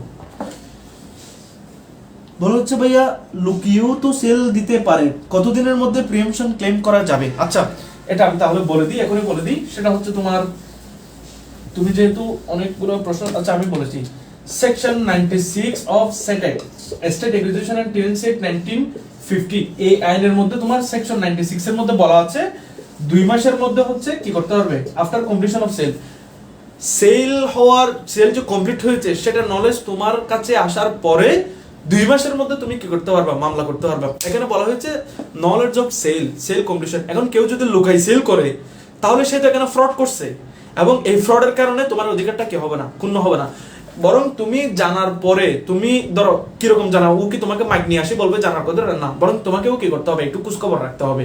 তোমার জমির পাশে বিক্রি করে দিচ্ছে, তুমি কোনো কিছু জানো না, এরকম তো হইতে পারে না। তোমার কাছে তো আজকে না আসতে পারে, উইদিন 1 সপ্তাহ, উইদিন 1 মাস এর মধ্যেই তো তোমার কাছে তথ্যটা আসার কথা। এখন তুমি যদি 1 মাস পরেও না জানো, 2 মাসের মধ্যে যদি তুমি না জানো, তাহলে you are sleeping on your right, তুমি তোমার অধিকার নিয়ে কোনো রকমের কি নাই, অর্থাৎ তুমি এক কথায় উদাসীন। সুতরাং যে তার অধিকার নিয়ে উদাসীন, তাকে আদালত কি দিবে না, সুযোগ দিবে না। সেজন্য বলতেছে সেকশন 96 এর মধ্যে বলতেছে after knowledge, after acquiring knowledge of sale of completion of sale, বিক্রয় কমপ্লিট হওয়ার তথ্যটা তোমার নলেজে, তোমার জ্ঞানে আসার 2 মাসের মধ্যে তোমাকে কি করতে হবে, মামলাটা করতে হবে। আর যদি সে গোপন করে, তাহলে সেটা তুমি আদালতের মধ্যে বলবা যে মাননীয় আদালত সেই বিক্রয়ের ব্যাপারটা কি করেছে, গোপন করেছে। এবং সেই ক্ষেত্রে যদি তোমার প্রমাণ থাকে, তাহলে আদালত, তুমি যদি এখানে 2 মাস না, তুমি যদি 6 মাস পরেও যদি করো, তাহলে সেটা আদালত সেভাবে কি করবে, কেস টু কেস বিচার করবে। এরপর একটা আসছে ভাইয়া গিফট এর ক্ষেত্রেও তো 100 টাকার বেশি দামি ইমুভেবল প্রপার্টি হলে রেজিস্ট্রেশন করতে হবে। ইয়েস, ওখানে রেজিস্ট্রেশন এক মোতাবেক কি করতে হবে, রেজিস্ট্রেশন করতে হবে। এরপর বলছে ইমুভেবল প্রপার্টি অলওয়েজ দামি হয়, হ্যাঁ অলওয়েজ দামি হয়, জি ইমুভেবল প্রপার্টি অলওয়েজ দামি হয়। আচ্ছা, এখানে একটা ব্যাপার খেয়াল রাখতে হবে, এখানে 100 টাকার রেজিস্ট্রেশনের যে আইন, সেটা কিন্তু অনেক আগের, এটা কিন্তু এখনের না, এটা কিন্তু অনেক আগের আইন। সেজন্য এখানে মিনিমাম 100 টাকাটা কথা। এখন তো কেউ একখানি জমি, 100 জমিতে 100 টাকা দিয়ে কেউ ভূমি বিক্রি করে, ইমুভেবল প্রপার্টি বিক্রি করে, নিশ্চয়ই বিক্রি করে না। ওইখানে ইমুভেবল প্রপার্টির আলাদা সংজ্ঞাও আছে, ওই সংজ্ঞার মধ্যে কি কি আসে তোমার ট্রান্সফার প্রপার্টি বললে, তখন তোমরা ইমুভেবল প্রপার্টি কাকে বলে সেগুলো সম্পর্কে জানতে পারবে। এরপর আসছে ভাইয়া প্রিএমশন এর ফর্মালিটিস গুলো কোন অ্যাক্টের অধীনে, প্রিএমশন কোন অ্যাক্টে আছে? আচ্ছা, প্রথম লাইনের উত্তর দিই যে প্রিএমশন এর ফর্মালিটিস গুলো কোনের ক্ষেত্রে। আমরা এখানে যে ফর্মালিটিস 3টা বলেছি, তালাবে, তোমার তালাবে মুআসাবাত, এরপর হচ্ছে তালাবে ইশহাদ, এরপর হচ্ছে তালাবে তামলিক। এই তিনটে এগুলো হচ্ছে আমরা শরীয়তের আইন পড়তেছি, আমরা এখন স্ট্যাটিউটরি লর মধ্যে যাইনি। এগুলো হচ্ছে শরীয়তের আইন। শরীয়তের পরে আমরা স্ট্যাটিউটরি অ্যাক্টের মধ্যে যখন যাব তাকে সেখানে একটাই হচ্ছে ফর্মালিটি, সেটা হচ্ছে সেল কমপ্লিট হওয়ার 2 মাসের মধ্যেই আদালতে মামলা করা। এরপর হচ্ছে প্রিএমশনের কোন একটা প্রিএমশনের কোন অ্যাক্ট স্পেসিফিকলি নামে না থাকলেও কিন্তু সেট অ্যাক্ট, বাংলাদেশে প্রিএমশন যেগুলো আছে সেগুলো set act, state acquisition act এবং টেনেন্স অ্যাক্ট 1950 এবং 49 মোতাবেক পরিচালিত হয়। এই জন্যই হচ্ছে আমি প্রায় সময় উত্তর দিই না এই অ্যাক্ট রিলেটেড, কারণ আমি শুরুতেই বলে দিয়েছিলাম যে এখানে দুইটা বার, একটা হচ্ছে মুসলিম আইন, একটা হচ্ছে স্ট্যাটিউটরি। স্ট্যাটিউটরিটা মুসলিমরা শেষ করার পরে আমরা পড়বো।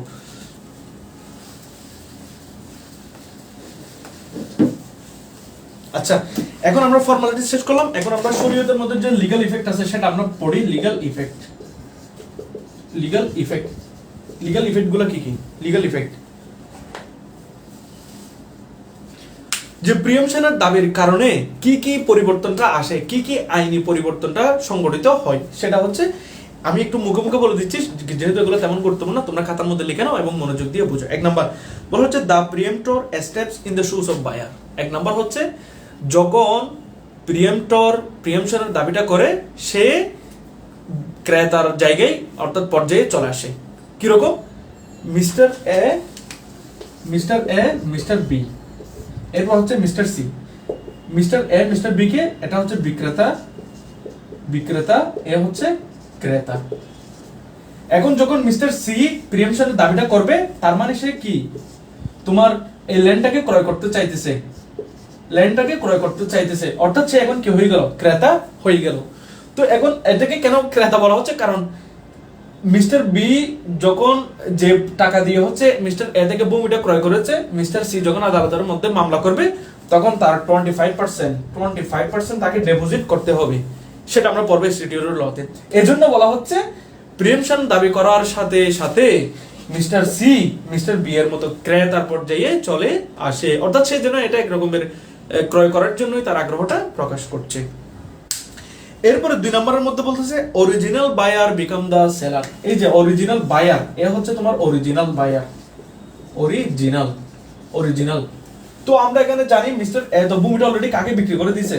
মিস্টার বি কে বিক্রি করে দিয়েছে মানে এখন কে মালিক? মিস্টার বি মালিক। তো মিস্টার বি যেহেতু মালিক, এখন সি যখন প্রিএমশনের দাবিটা করতেছে, সে যদিও বা এর সাথে জমির কানেকশনের কারণে দাবিটা করতেছে, কিন্তু সে সরাসরি জমিটা ক্রয় করবে কার থেকে? মিস্টার বি থেকে। সেজন্য বলতেছে প্রিএমশন দাবি করার সাথে সাথে বা প্রিএমশন দাবি করার পর মিস্টার বি বিকাম দা অরিজিনাল সেলার। যে আগে অরিজিনাল বায়ার ছিল সে এখন অরিজিনাল সেলার হয়ে যাবে। 3 নম্বর মধ্যে বলতেছে not liable to any charge like agency or brokerage.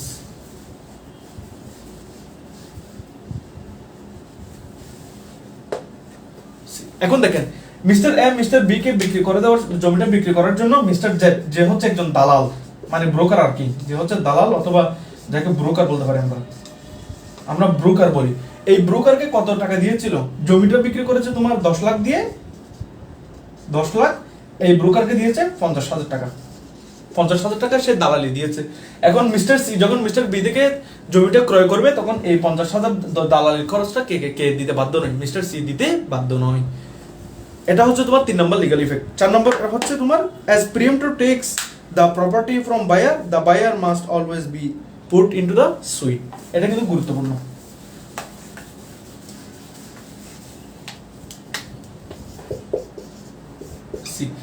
এখন মিস্টার সি যেহেতু প্রিএমশনের দাবিটা করতেছে এবং প্রিএমশন দাবি করার মাধ্যমে মিস্টার সি মিস্টার বি থেকে কি করবে? ক্রয় করবে। মিস্টার বি থেকে হচ্ছে সে কি করবে? প্রপার্টিটা ক্রয় করবে। এর জন্য মামলা করার সময় সি মামলা করবে কার বিরুদ্ধে? বি এর বিরুদ্ধে।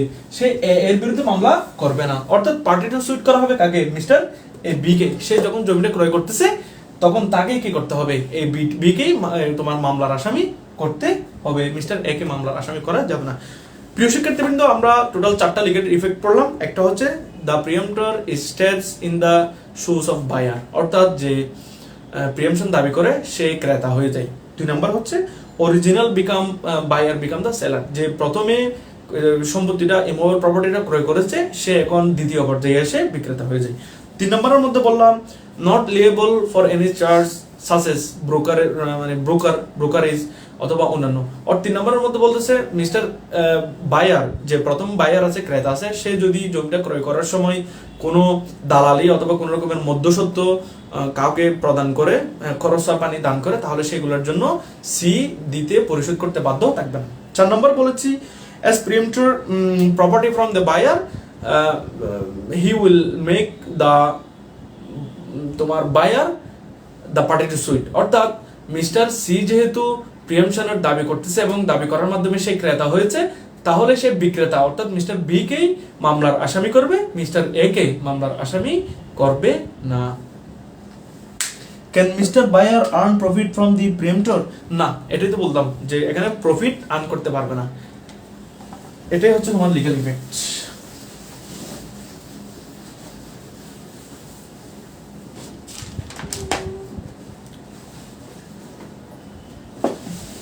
এরপর আমরা লস অফ রাইট শুরু করি, আমরা দুটো শেষ করে দিলাম।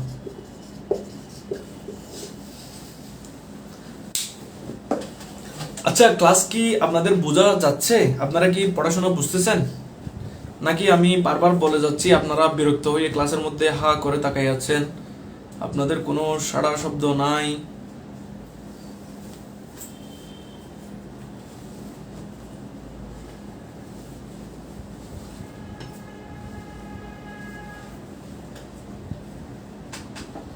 হ্যাঁ, মিস্টার রাব্বি তৌহিদ, ওয়ালাইকুম আসসালাম ওয়া রাহমাতুল্লাহি ওয়া বারাকাতুহু। আমাদের হিন্দু ল কোর্স টিচার, অত্যন্ত মেধাবী একজন মানুষ, আমার প্রিয় বড় ভাই রাব্বি তৌহিদ আমাদের ক্লাসে আমাদেরকে স্বাগতম করেছেন। আপনাকে অসংখ্য ধন্যবাদ, ক্লাসের পক্ষ থেকে আপনাকে ধন্যবাদ জানাচ্ছি। মুস্তাফিজ ভাই বলেছে বুঝেছি ভাই।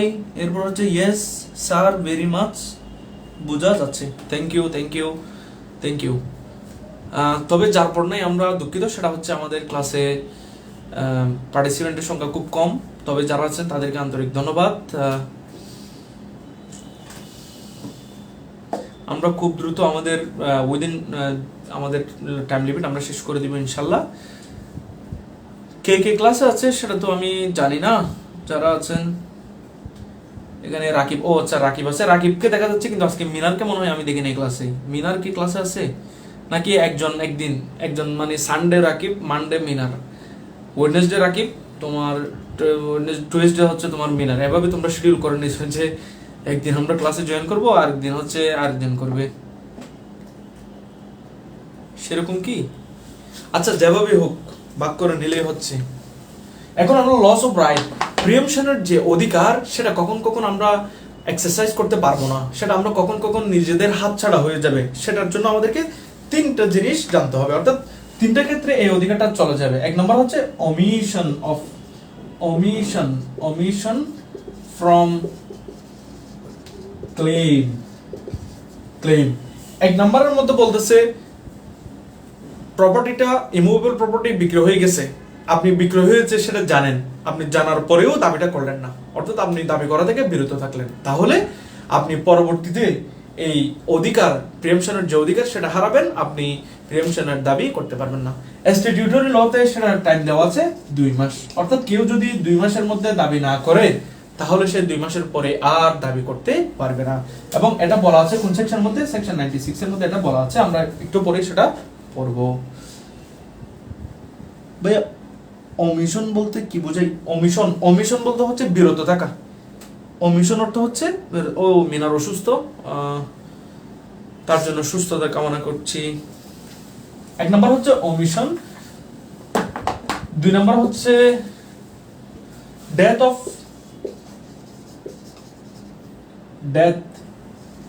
of either one or both। এই যে 2 নম্বর বলতেছে এখানে যেহেতু 2টা পার্টি, অর্থাৎ কে? প্রিএমটর, আরেকজন হচ্ছে যে বায়ার, যে প্রপার্টিটা ক্রয় করেছে। উদাহরণ দিয়ে বললাম আমরা মিস্টার এ, মিস্টার বি, একটা হচ্ছে মিস্টার সি। এই যে মিস্টার বি, এ হচ্ছে তোমার বায়ার, একটা হচ্ছে সি হচ্ছে তোমার প্রিএমটর, আর কি প্রিএমটর দাবিকারী।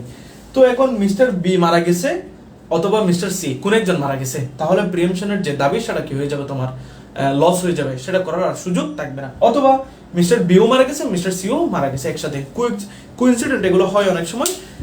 অর্থাৎ death of either party or booth, কোন একজন পার্টি অথবা যদি দুজন মারা যায় তাহলে প্রিএমশনের অধিকারটা হারিয়ে যাবে, অর্থাৎ সেটা এক্সারসাইজ করা যাবে না। কিন্তু এখানে এক্সেপশনস আছে। এক্সেপশনটা কিরকম? Mister A B mister C প্রিএমশনের দাবিটা করেছে, করার মাধ্যমে সে আদালতে মামলা চলমান, পরবর্তীতে সে মারা গেছে, মিস্টার সি মারা গেছে, তাহলে প্রিএমশনের ভিত্তিতে যারা মিস্টার ইনহেরিটেন্স সূত্রে মিস্টার সি এর যারা উত্তরাধিকার আছে তারা এই প্রিএমশনের মামলাটা চালাতে পারবে। একটু করে আমি বলে দিলাম যেন ভুল না হয়। সেটা হচ্ছে আইদার অফ পার্টিস, কোন একজন পার্টির যদি মৃত্যু হয় তাহলে প্রিএমশনের অধিকারটা হারিয়ে যাবে, লস হয়ে যাবে। কিন্তু এক্সেপশন হচ্ছে যদি জীবিত অবস্থায় প্রিএমশনের জন্য মামলা করে থাকে, তাহলে যে প্রিএমশন দাবিকারী তার মৃত্যুর পরে তার ইনহেরিটেন্স অর্থাৎ ইনহেরিটর, তার যারা উত্তরাধিকারী আছে তারা হচ্ছে এই মামলাটা পরিচালনা করতে পারবে। এরপরে আসি 3 নাম্বার হচ্ছে আমার ফরফিচার of right.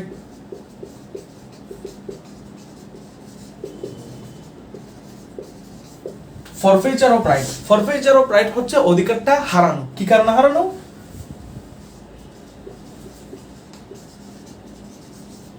For taking benefit, for example benefit, কোন একটা উপকার নেওয়ার কারণে অধিকারটা হারানো। সেটা হচ্ছে যেমন mister B mister C K বললো যে বন্ধু আমি তোমার কাছে হাত জোড় করি, তোমাকে আমি 1 লক্ষ টাকা দিচ্ছি, তুমি এই টাকাটা নিয়ে থাকো, তুমি কি করিও না, প্রিএমশনের দাবি করিও না।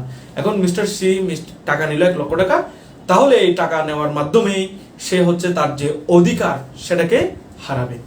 অথবা mister B mister C K বললো যে আমি তোমাকে একটা বাইক কিনে দিব, এবং এই বাইক মিস্টার সি গ্রহণ করলো, তাহলে মিস্টার সি যে প্রিএমশন দাবি করার অধিকার সেটা হারাবে। এক্সক্লুসিভলি ফরফিচার অফ রাইট, অধিকারটা হারিয়ে যাওয়া। কি কারণে হারানো? কোন একটা উপকার গ্রহণ করার কারণে বায়ার থেকে।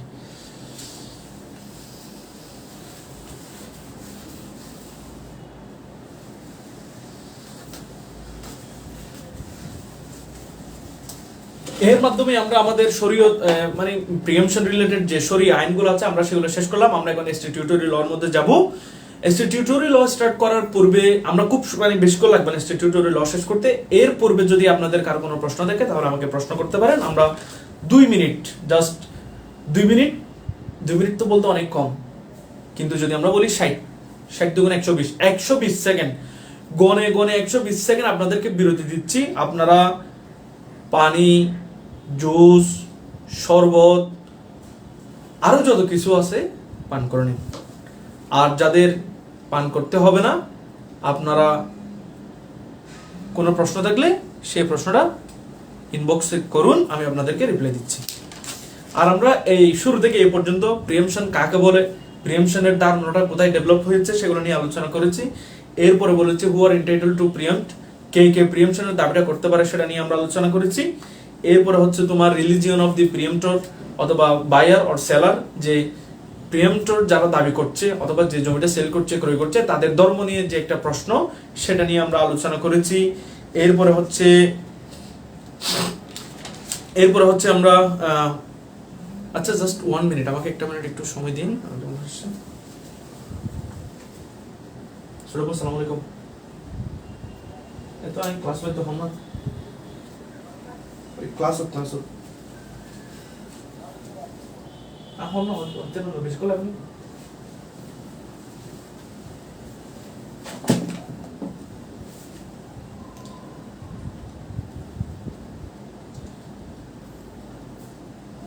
হবে। অবশ্যই আমি তো বলেছি যারা ইনহেরিট অর্থাৎ উত্তরাধিকারী থাকবে তারা হচ্ছে তাদের বায়ার অর্থাৎ প্রথম যিনি ক্রেতা তার পক্ষ থেকে এই মামলাটা লড়বে আর কি, অর্থাৎ ডিফেন্ড করবে।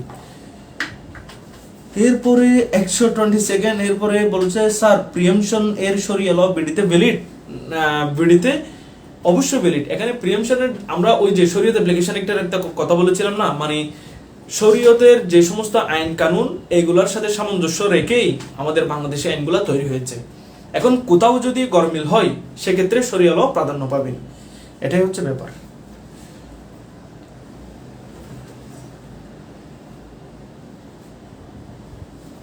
আমরা এখন চলে যাব সরাসরি আইনের মধ্যে, লস অফ এগুলো স্ট্যাটিউটরি ল, এরপর বলছে আন্ডার হোয়াট ল।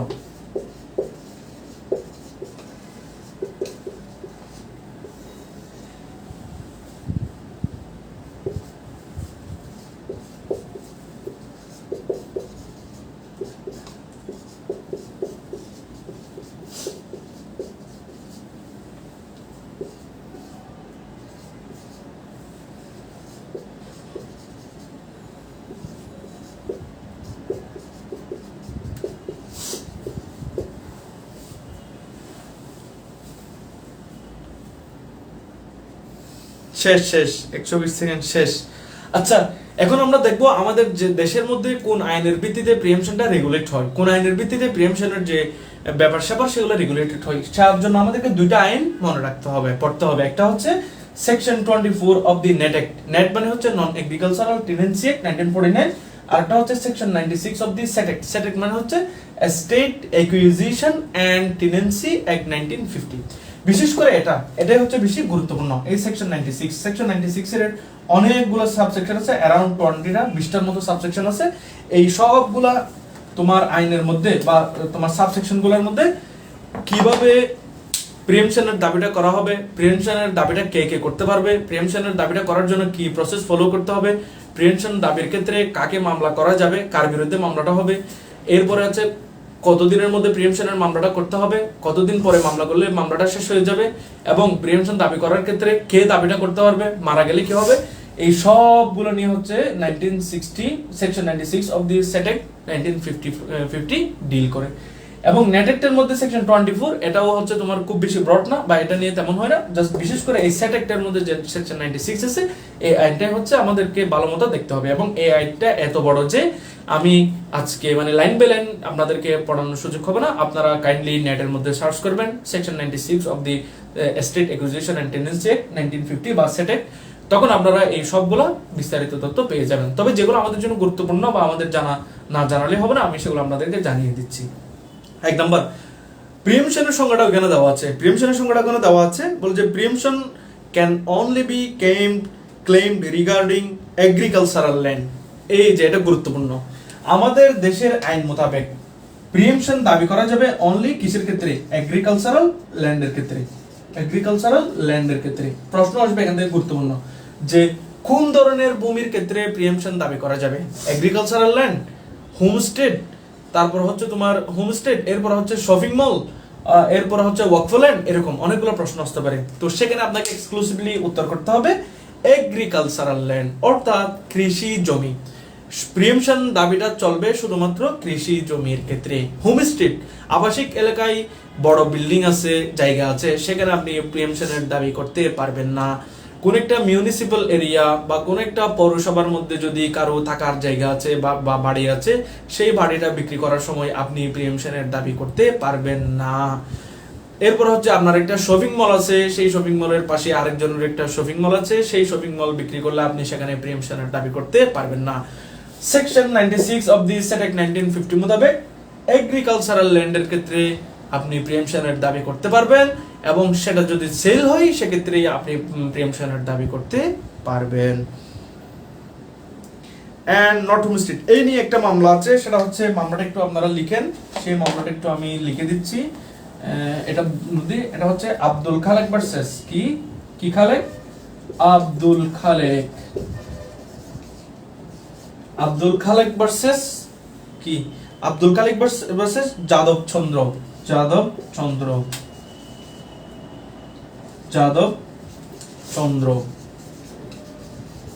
এই মামলার মধ্যে আপনারা একটু লিখে নেন, এটা হচ্ছে 20 DLR। এই মামলার মধ্যে আদালত অ্যাপিলেট ডিভিশন, এখানে পুরো কাহিনীটা আমি বলতে পারবো না কারণ এটার ফ্যাক্ট অনেক বড়, জাস্ট যেটা আমাদের জন্য রিলেভেন্ট সেটা বলতেছি।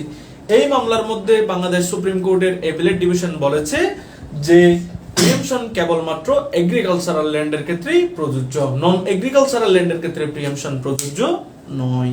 এটা কোথায় বলা আছে, এটা হচ্ছে সেকশন 96 এর মধ্যে এই কথাটা বলা আছে। এরপরে আসেন আমরা জানবো যে কোন জমিটা এগ্রিকালচারাল আর কোন জমিটা নন এগ্রিকালচারাল, সেটা আমরা বুঝবো কিভাবে। সেটা বোঝার জন্য আমাদেরকে দুইটা জিনিসের এখানে কেকটা হাসছে বলছে তো শেষ। আচ্ছা,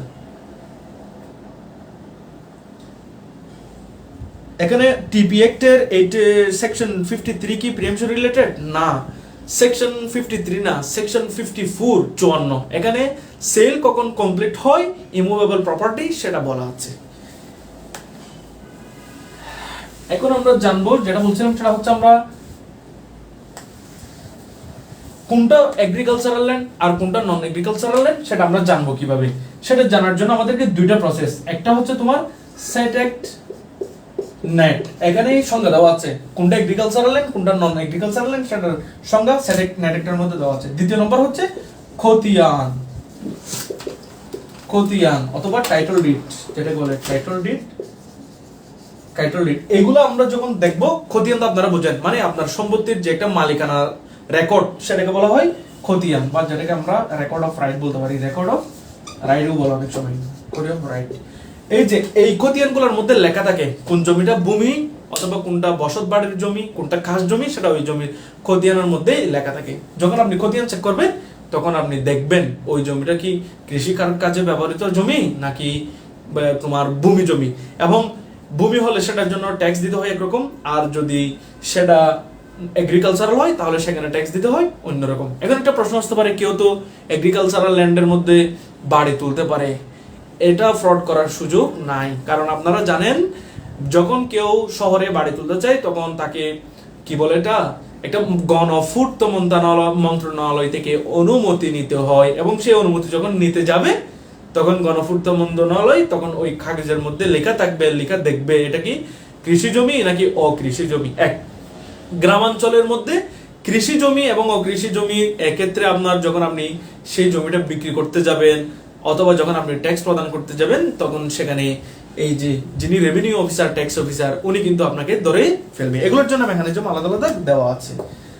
যেটা নিয়ে আমরা আলোচনা করছিলাম, এগ্রিকালচারাল নন এগ্রিকালচারাল ধরার জন্য সহজ উপায় খতিয়ান বা টাইটল ডিড, যেটাকে রেকর্ড অফ রাইটও বলা হয়। এরপরে আমরা জানবো, আচ্ছা এখন আপনাদেরকে সাথে আরেকটু মেনশন করে দিই, নন এগ্রিকালচারাল ল্যান্ড তো আমি অনেকগুলো বলেছি, মানে নন এগ্রিকালচারাল ল্যান্ড যেমন মিউনিসিপাল শহরের মধ্যে যে সমস্তগুলো থাকে অথবা পৌরসভার মধ্যে যে সমস্তগুলো থাকে সেগুলো। আপনাদেরকে একটা প্রশ্ন কতবার মনে হয় এটা আর দেয় নাই, এটা সামনে আসতে পারে, এভাবেই হতে পারে যে মিস্টার আপনার মিউনিসিপাল সিটিতে তার একটা ল্যান্ড আছে এবং সেই ল্যান্ডের জন্য সে কি করে ট্যাক্স প্রদান করে, এবং মিউনিসিপাল ওই ল্যান্ডের তারপর হচ্ছে সে এখন একটা বিক্রি করতে চাই, মিস্টার বি কে বিক্রি করে দিছে, এখন মিস্টার সি সেখানে প্রিয়ামশন দাবি করতেছে। তো এই দাবিটা কি বৈধ নাকি অবৈধ, তো আপনাদেরকে বুঝতে হবে। মিউনিসিপাল অর্থাৎ শহর এলাকার মধ্যে কি ল্যান্ডগুলো এগ্রিকালচারাল হয় নাকি নন এগ্রিকালচারাল হয়। সে যদি এগ্রিকালচারাল ট্যাক্স পে করে তাহলে সেটা এগ্রিকালচারাল ল্যান্ড, আর যদি সে নন এগ্রিকালচারাল ল্যান্ড অর্থাৎ হোমস্টে বাড়ি বসত বাড়ির জন্য ট্যাক্স প্রদান করে তাহলে সেটা হবে বসত বাড়ির জায়গা। আর বসত বাড়ির জায়গার ক্ষেত্রে প্রিএমশনের দাবি প্রযোজ্য নয়। আশা করছি আপনাদের কাছে ক্লিয়ার। এখানে কি বলেছে, ঠিক আছে, আশা করছি আপনাদের কাছে ক্লিয়ার। এখন আমরা চলে যাব,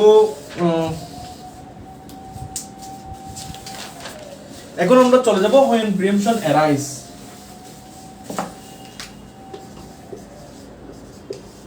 When preemption arise 96 subsection 1 section set act। আমরা তো মুসলিম লতে বলেছি যে ওইখানে সেল করলে প্রিএমশনের দাবিটা করার সুযোগ আছে। সেল ছাড়া গিফট হেবা এক্ষেত্রে কি করার সুযোগ নেই, আপনার প্রিএমশন দাবি করার সুযোগ নেই। হুবহু section 96 subsection 1 section 96 subsection 1 of the Set Act 1950 তে বলা আছে যে one or more co-sharer tenants of the holding by inheritance or purchase may apply for preemption। দেখেন এখানে বলা আছে, সেই লাইনটা আমি হুবহু লিখছি, one or more co-sharer tenants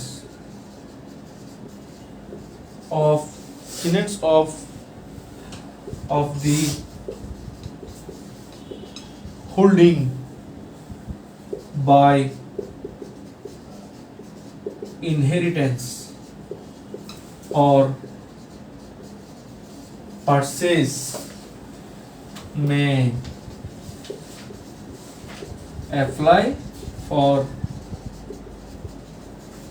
preemption এই যে বলতেছে ওয়ান অর মোর কোশিয়ারার, এক বা একাধিক কোশিয়ারার, সে এখানে কোশিয়ারার বলে দেওয়া হয়েছে স্পেসিফিকলি কোশিয়ারার, অর্থাৎ যেটাকে আমরা আগে বলেছিলাম শরিকে, আপনার কি বলেছিলাম সেটা আমি নিজেই তো বলে গেছি, শরিক, সাফিয়ে শরিক এক নাম্বার। কোশিয়ারার কথা কেন বলতেছে? ওয়ান অর মোর কোশিয়ারার টেনেন্টস, এটা হচ্ছে এক সেম মেথড থেকে টেনেন্টস মানে হচ্ছে যারা চাষবাস করে বা মালিকানায় আছে আর কি, টেনেন্টস অফ দি হোল্ডিং মানে হচ্ছে মালিকানায়, বাই কি বাই ইনহেরিটেন্স অর পারচেজ, এখানে স্পেসিফিকলি বলা দেওয়া আছে বাই ইনহেরিটেন্স এক, দুই নম্বর হচ্ছে বাই পারচেজ, এটা হচ্ছে দুই নম্বর। মে অ্যাপ্লাই ফর প্রিএমশন, তাহলে কেউ যদি ইনহেরিটেন্স সূত্রে পায় নাই, গিফটের মাধ্যমে কোন একটা প্রপার্টি পেয়েছে, তো এই গিফটের মধ্যে প্রপার্টি সে কি পাওয়ার কারণে গিফট করেছে, তাহলে কি সেখানে প্রিমিয়াম করেছে দাবি করা যাবে না? উইল না, হিবা না, ওয়াকফ না, লিজ না, অর্থাৎ এখানে যেটা উল্লেখ করে দেওয়া হয়েছে ইনহেরিটেন্স, এই ইনহেরিটেন্স সূত্রে পাওয়া মানে ক্ষেত্রে পাওয়া প্রপার্টির ক্ষেত্রে যদি তখন কি করা যাবে, অর্থাৎ আমি আপনাদেরকে একটা উদাহরণ দিয়ে বলে দিই, উদাহরণ দিতে হবে না। এই যে মিস্টার ল্যান্ডের হচ্ছে এক্স মালিক, ওয়াই মালিক, এবং এই এক্স হচ্ছে তোমার এই সি কে জমিটা বিক্রি করে দিবে। এখন এই যে মিস্টার ওয়াই এই ল্যান্ডের মধ্যে কোশিয়ারার, সেই কোশিয়ারারটা হয়েছে কি মূলে? সে হয়েছে ইনহেরিটেন্স মূলে, অর্থাৎ সে উত্তরাধিকার সূত্রে কি হয়েছে আপনার প্রপার্টিটা পেয়েছে। এখন এই প্রপার্টির মালিকটা যেহেতু সে উত্তরাধিকার সূত্র হয়েছে, তাহলে মিস্টার এক্স যদি এই প্রপার্টিটা জেড এর ক্ষেত্রে বিক্রি করে দেয়, তাহলে এই ওয়াই এখানে প্রিএমশনের দাবি করতে পারবে। এখন সে যদি এটা ইনহেরিটেন্স সূত্রে হয় নাই অথবা পারচেজের কথা বলেছি, ইনহেরিটেন্স অথবা পারচেজ, এখন এই যে ওয়াই এখানে এই ল্যান্ডের মধ্যে কোশিয়ারার, এই কোশিয়ারারটা যদি গিফটের কারণে হয়, ধরেন এই ওয়াই কে গিফট করেছিল কে? গিফটটা করেছিল হচ্ছে জেড নামক এক ব্যক্তি, যে এক্স এবং এক্স প্লাস ওয়াই এই ল্যান্ডের মালিক ছিল, পরে জেড ওয়াই কে কি করেছে আপনার শেয়ার বানিয়ে দিয়েছে গিফটের মাধ্যমে। এখন এই ওয়াই কি এক্স জমিটা সি কে বিক্রি করার সময় আপনার প্রিএমশনের দাবি করতে পারবে? বলছে না, পারবে না। অথবা গিফটের ক্ষেত্রেও আপনার কি করতে পারবে না,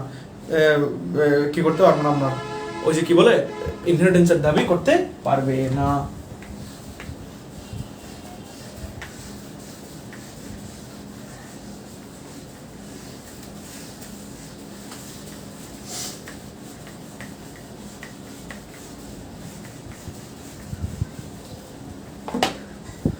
এগ্রিকালচারাল ল্যান্ড এর মধ্যে যদি একটা অকেজু মানে কোনো চাষই না ল্যান্ড থাকে, ওই ল্যান্ডের জন্য কি প্রিএমশনের দাবি করা যাবে?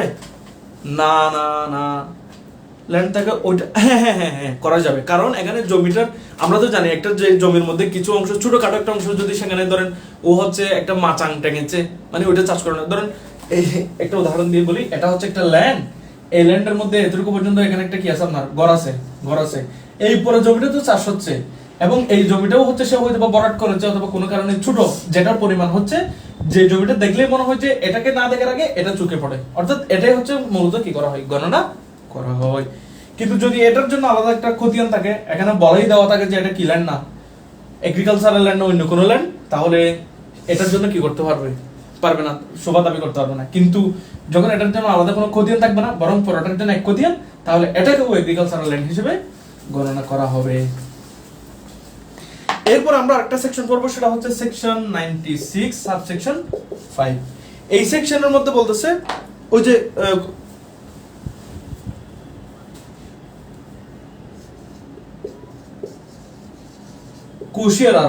কোশিয়ারার হচ্ছে 1 নাম্বার, কোশিয়ারার 2 নাম্বার, কোশিয়ারার 3 নাম্বার। একের মধ্যে এক হচ্ছে ইনহেরিটেন্স সূত্রে কোশিয়ারার, আরেকজন হচ্ছে আপনার আর বাইগুলো হচ্ছে পারচেজ, এও হচ্ছে আপনার পারচেজ। তাহলে এই আমি একটা আকৃতিও দিই, এই যে এটা এক্স ওয়াই জেড, এরপর হচ্ছে টি, এক্স হচ্ছে তার অংশটা বিক্রি করবে। এখন এখানে কোশিয়ারার কয়জন? 3 জন, কোশিয়ারার নাম্বার 1, কোশিয়ারার নাম্বার 2, কোশিয়ারার নাম্বার 3।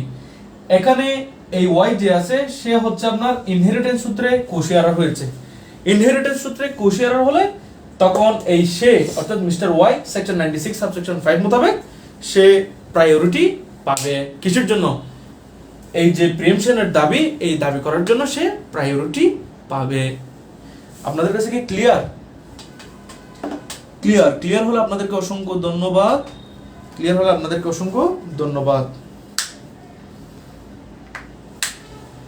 এরপর আরেকটা গুরুত্বপূর্ণ তথ্য আমাদেরকে জানতে হবে, সেটা হচ্ছে আমরা মুসলিম লতে বলেছি 3 নম্বরের মধ্যে কেউ যদি অ্যাডজয়নিং প্রপার্টি থাকে, আর কি অ্যাডজয়নিং প্রপার্টি থাকে, তাহলে সে কি করতে পারবে? কোশিয়ারের জন্য বা এই প্রিএমশনের জন্য দাবি করতে পারবে। কিন্তু এখানে বলছে contiguous land holders have no such a power to apply. এরপরে আমরা পারচেজ নিয়ে সমস্যা as per section 44 net act priority may apply to the good for the said portion or share to be sold to himself। আচ্ছা, time limit. এরপরে আমরা সরাসরি চলে যাব টাইম লিমিটের ক্ষেত্রে। এই যে কত দিনের মধ্যে প্রিএমশনের দাবিটা করতে হবে, টাইম লিমিটটা কি? এখানে কত দিনের জন্য টাইম কি করা আছে? ফিক্স করা আছে। সেকশন 96 সাবসেকশন 1 এর মধ্যে বলা আছে যে উইদিন 2 মাসের মধ্যে কি করতে হবে আপনার? After sending notice under section 89, অর্থাৎ সেকশন 89 মোতাবেক নোটিশ দেওয়ার পরে 2 মাসের মধ্যে আপনাকে প্রিএমশনের দাবিটা করতে হবে। এটা বলা আছে সেকশন 96 এর মধ্যে। সেকশন 96 এর মধ্যে সাবসেকশন নাম্বার স্পেসিফিকলি এখন কনফিউজ, আপনারা দেখে নেবেন। সেকশন 96 এ বলছে 2 মাসের মধ্যে কি করতে হবে? প্রিএমশনের দাবিটা করতে হবে। কিভাবে? After sending notice under section 89। এই সেকশন 89 এর মোতাবেক যে প্রিএমশন দাবি করবে সে হচ্ছে বায়ার, এবং বায়ারের নিকট কি করবে? নোটিশ প্রদান করবে। ওই যে যেটাকে আমরা তলব বলি আর কি, তলবটা করার 2 মাসের মধ্যে আপনাকে প্রিএমশনের দাবিটা করতে হবে। এরপরে যদি আপনি করেন তাহলে আদালত সেটা গ্রহণ করবে না।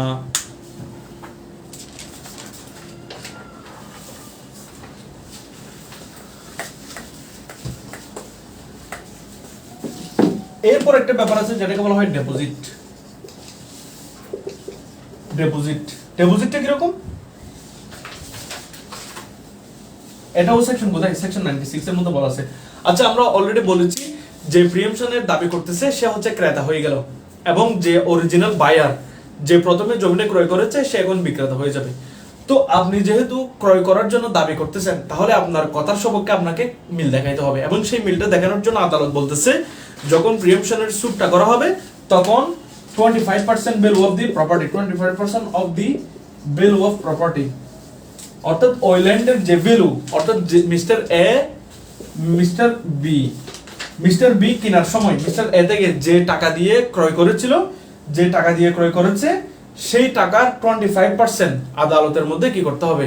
ডিপোজিট করতে হবে। এবং আদালত চাইলে পরে আরো টাকা বলতে পারে যে তুমি আরো জমা দাও। উদাহরণস্বরূপ 4 লাখ টাকা দিয়ে যদি জমিটা মিস্টার বি ক্রয় করে, তাহলে আদালতে মামলা করার সময় মিস্টার সি কে 1 লক্ষ টাকা কি করতে হবে? ডিপোজিট করতে হবে। সাথে 8% ইন্টারেস্ট কি করতে হবে আপনার? সাথে 8% ইন্টারেস্ট আদালতের মধ্যে জমা করতে হবে। ইন্টারেস্টটা কেন? কারণ পরবর্তীতে যদি আদালতের মামলার বা কেস সবকিছু বিচার বিশ্লেষণ করার পরে যদি দেখা যায় মিস্টার সি এর প্রিএমশন দাবি করার অধিকারই নেই, তখন তো হচ্ছে মিস্টার বি সে ক্ষতিগ্রস্ত হবে। এজন্য প্রথমত 25% of the value of the land, ওই ইমুভেবল প্রপার্টি অথবা ল্যান্ডের 25% ভ্যালুটা আদালতের মধ্যে ডিপোজিট করে আপনাকে মামলা করতে হবে। সাথে 8% ইন্টারেস্ট আপনাকে যোগ করে আদালতে জমা দিতে হবে। আদালত চাইলে এই পরিমাণটা আরো বাড়িয়ে নিতে পারে। এখন আমরা দেখব ডিফারেন্সটা কি।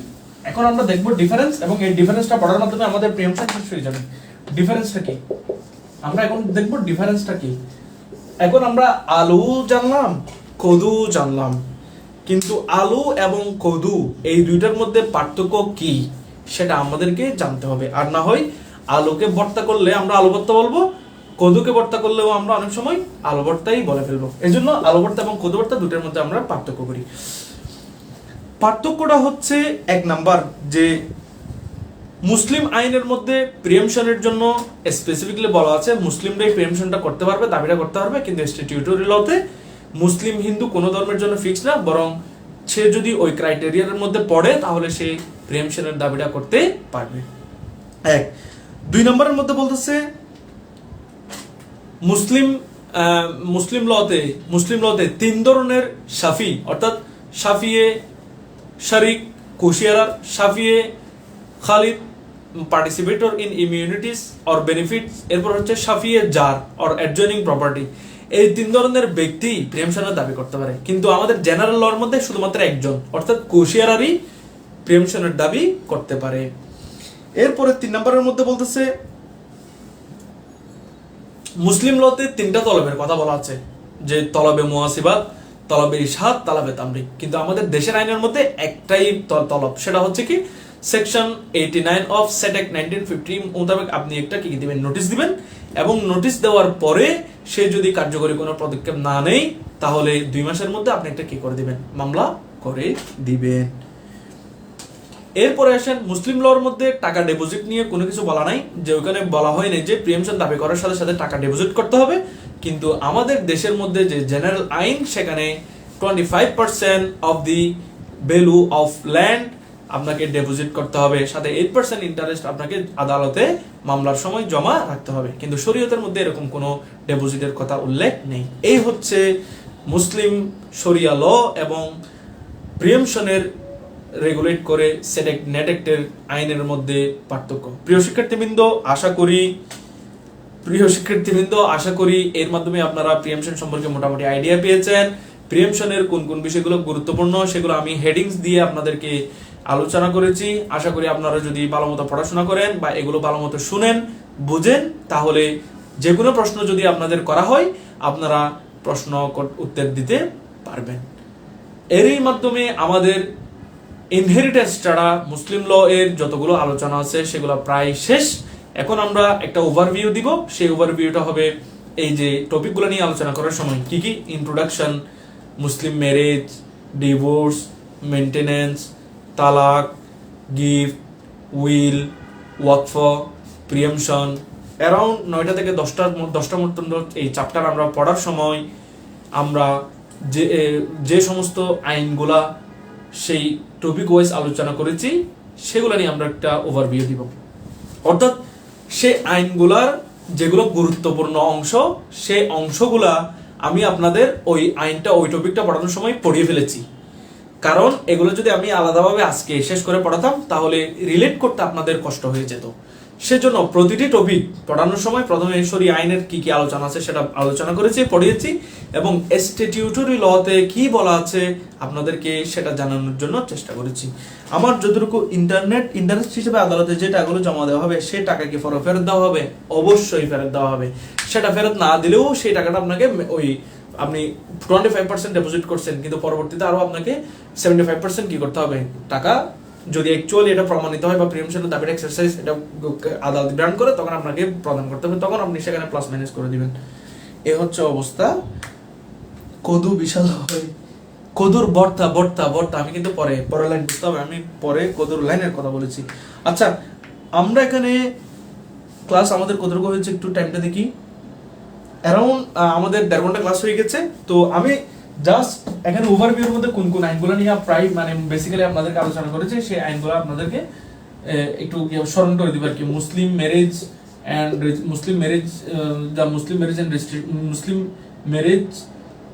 এন্ড রেজিস্ট্রেশন অ্যাক্ট, এটা নিয়ে আপনাদেরকে পড়েছি। রেজিস্ট্রেশন অ্যাক্ট নিয়ে আপনাদেরকে বলেছি।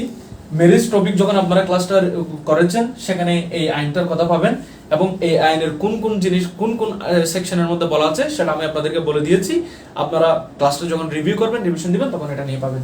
এরপর হচ্ছে ডিভিডসের মধ্যে MFL নিয়ে আমরা আলোচনা করেছি 1961। মুসলিম ফ্যামিলি লস অর্ডিন্যান্সের এই ব্যাপারটা কিন্তু গুরুত্বপূর্ণ, এটা নিয়ে প্রশ্ন আসে।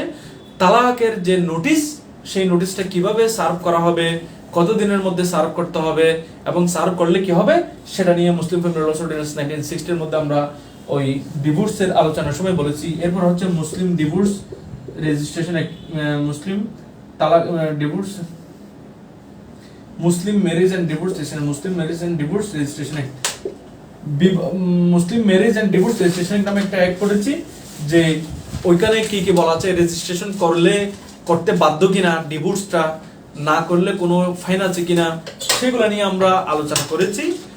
ওই আইনটা সেম রিভিশন করার সময় আপনারা পারবেন। আদালত কি বিশ্বাস করা যায় না?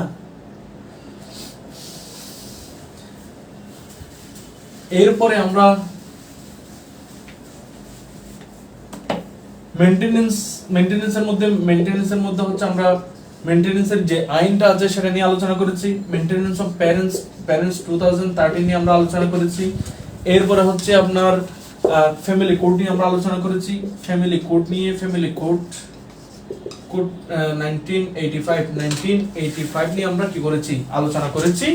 এবং সর্বশেষ প্রিমশনের জন্য সেটেক এবং নেটেক নিয়ে আমরা আলোচনা করেছি। সেটেক এটেক 1950, এরপর চারটা হচ্ছে 1949 নিয়ে আলোচনা করেছি। এবং এই আইনের বাইরে জাস্ট একটা টপিক আমি আপনাদেরকে এখনো পড়াই নাই, সেটা হচ্ছে দ্য চিলড্রেন অ্যাক্ট। আচ্ছা, এখানে আমরা আলোচনা করেছি সেগুলো হচ্ছে মেজরিটি অ্যাক্ট নিয়ে আলোচনা করেছি। মেজরিটি অ্যাক্ট 1875 নিয়ে আলোচনা করেছি। এরপর হচ্ছে মেজরিটি অ্যাক্ট, এরপর হচ্ছে গার্ডিয়ানস এন্ড ওয়ার্ড অ্যাক্ট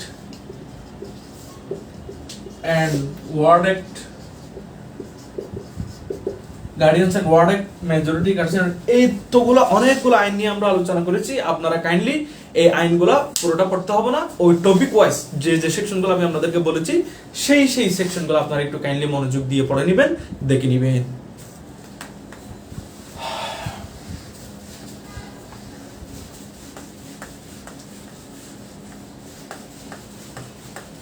আমাদের দুইটা বিষয় এখনো আলোচনা করা হয় নাই, সেটা হচ্ছে চাইল্ড ম্যারেজ, আরেকটা হচ্ছে আপনার চাইল্ড ম্যারেজ, আরেকটা হচ্ছে প্যারেন্টেজ।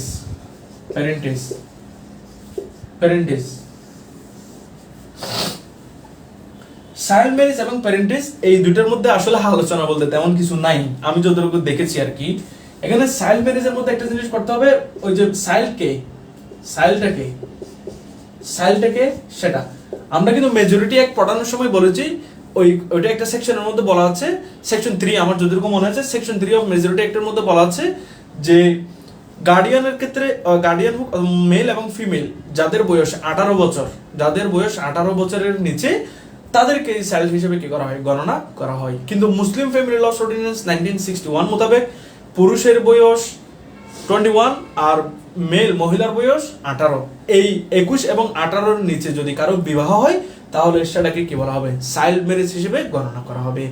এবং এই যে দুইটা আইন বললাম, মেজরিটি অ্যাক্ট এবং আপনার মুসলিম ফ্যামিলি ল অর্ডিন্যান্স, এই দুইটা আইনের অ্যানালাইসিস করে যখন সেটা ম্যারেজ রিলেটেড প্রবলেম হবে, অফেন্স হবে, তখন ওই এক্ষেত্রে আমরা ম্যারেজের মধ্যে যে এজটা দেওয়া আছে চাইল্ডের, সেটাকে আমরা কি করব, গ্রহণ করব।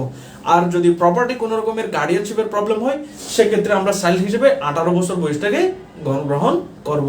এটাই হচ্ছে আপনার চাইল্ড নিয়ে। ছেলে 21 বছর, মেয়ে 18 বছরের নিচে 13 বছর, তাহলে এখানে চাইল্ড ম্যারেজ সংগঠনের কারণে ছেলে যার 21 বছর হয়েছে সে শাস্তির আওতায় আসবে।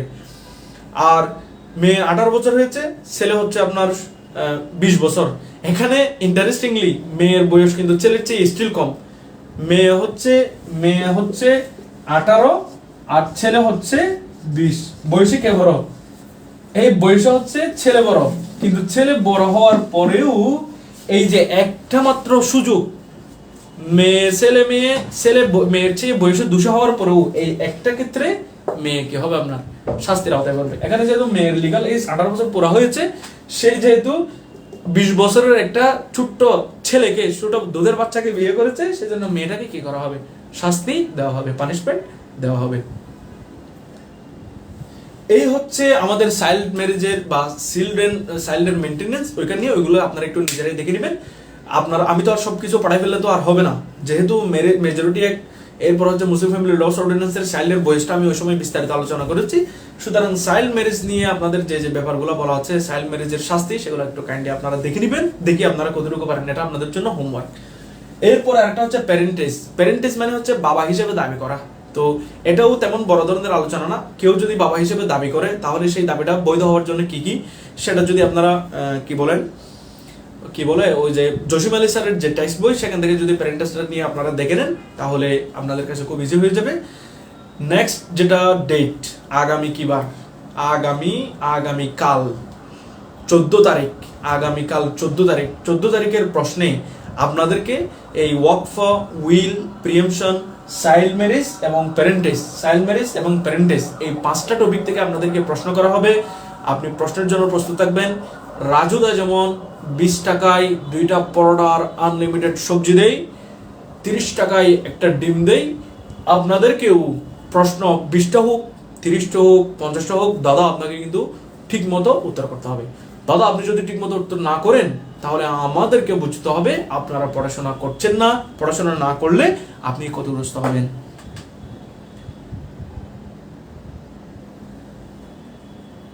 ইকরারে নসব পড়েন ভাইয়া। ওকে চাইল্ড ম্যারেজ এবং প্যারেন্টেজ এই দুইটা আপনারা যদি না পারেন, পড়তে যদি কোনো সমস্যা হয় তাহলে আমি সেটা মাস্ট আপনাদেরকে পড়িয়ে দিব। আর প্রিয় শিক্ষার্থীবৃন্দ, আগামী জুমাবার সকাল যেটা 10টা বাজে ক্লাস হবে, সেটাতে আমাদের ইনহেরিটেন্সের প্রথম ক্লাস অনুষ্ঠিত হবে। আপনারা কাইন্ডলি দয়া করে ইনহেরিটেন্স ক্লাসে নিজেরা পড়াশোনা করে আসবেন, কারণ আমি এখানে যতটুকু বোঝাবো তার চেয়ে ইনহেরিটেন্স বোঝাটা নির্ভর করবে আপনাদের উপর। আপনাদের যদি ইনহেরিটেন্স বোঝার আদৌ ইচ্ছা থাকে তাহলে আপনারা নিজে ক্লাসে অংশগ্রহণ করার পূর্বে সব কিছু লাইন বাই লাইন পড়াশোনা করে আসবেন। যদি আপনি পড়াশোনা করে আসবেন তখন আপনার বোঝার ডিগ্রিটাও বাড়বে। কেউ পড়াশোনা না করলে 10% বুঝবে, আর কেউ পড়াশোনা করলে সেটা 20, 50, 100, 90 এভাবেই বাড়তে থাকবে। অ্যাকনোলেজমেন্ট অফ প্যাটার্নিটি পড়েন ভাইয়া। ওকে, আমি তো বললাম প্যারেন্টেজের মধ্যে অ্যাকনোলেজমেন্ট প্যাটার্নিটি সেগুলো একদম সহজ। আপনাদেরকে হোমওয়ার্ক দিলাম, আপনাদের পড়াশোনার যে বোঝার সবকিছু তো আমি বুঝে দিলে হবে না, আপনাদের যে বোঝার কোয়ালিটি সেটা আপনাদেরকে এক্সারসাইজ করতে হবে, একটু সময় কষ্ট করতে হবে। যদি তাও না হয় তাহলে আমি আপনাদেরকে পড়িয়ে দেবো, সমস্যা নেই। আমরা একটু ওভারভিউ ক্লাস নিব লাস্টে, একদম লাস্ট ডেটাতে, তখন আমি এই দুইটা টপিকের উপর আপনাদেরকে পড়িয়ে দিব। যদি কারো কোনো প্রশ্ন থাকে তাহলে প্রশ্নটা আপনারা জানান, আর যদি কারো কোনো প্রশ্ন না থাকে তাহলে আমরা আজকে এতটুকুর মধ্যে আমাদের ক্লাস শেষ করব। এর মাধ্যমে আমরা মুসলিম ল এর উপর আমাদের প্রায় 11টি বা 10 নম্বর ক্লাস আমি গত ক্লাসে করেছিলাম, এরকম মনে হয়েছে আমার। হ্যাঁ 11 নম্বর ক্লাস, এটা 10 নম্বর ক্লাস না, এটা হবে 11 নম্বর ক্লাস। এই 11 নম্বর ক্লাস এর মাধ্যমে আমাদের শেষ হলো। আমরা ইন্ট্রোডাকশন, ম্যারেজ, ওয়াকফ, মেনটেনেন্স, ডিভোর্স, এরপর হচ্ছে গার্ডিয়ানশিপ, এরপরে উইল, গিফট, প্রিএমশন, এই সবগুলো বিস্তারিত যেগুলো আমাদের জানা উচিত সেগুলো নিয়ে আমরা আলোচনা করেছি।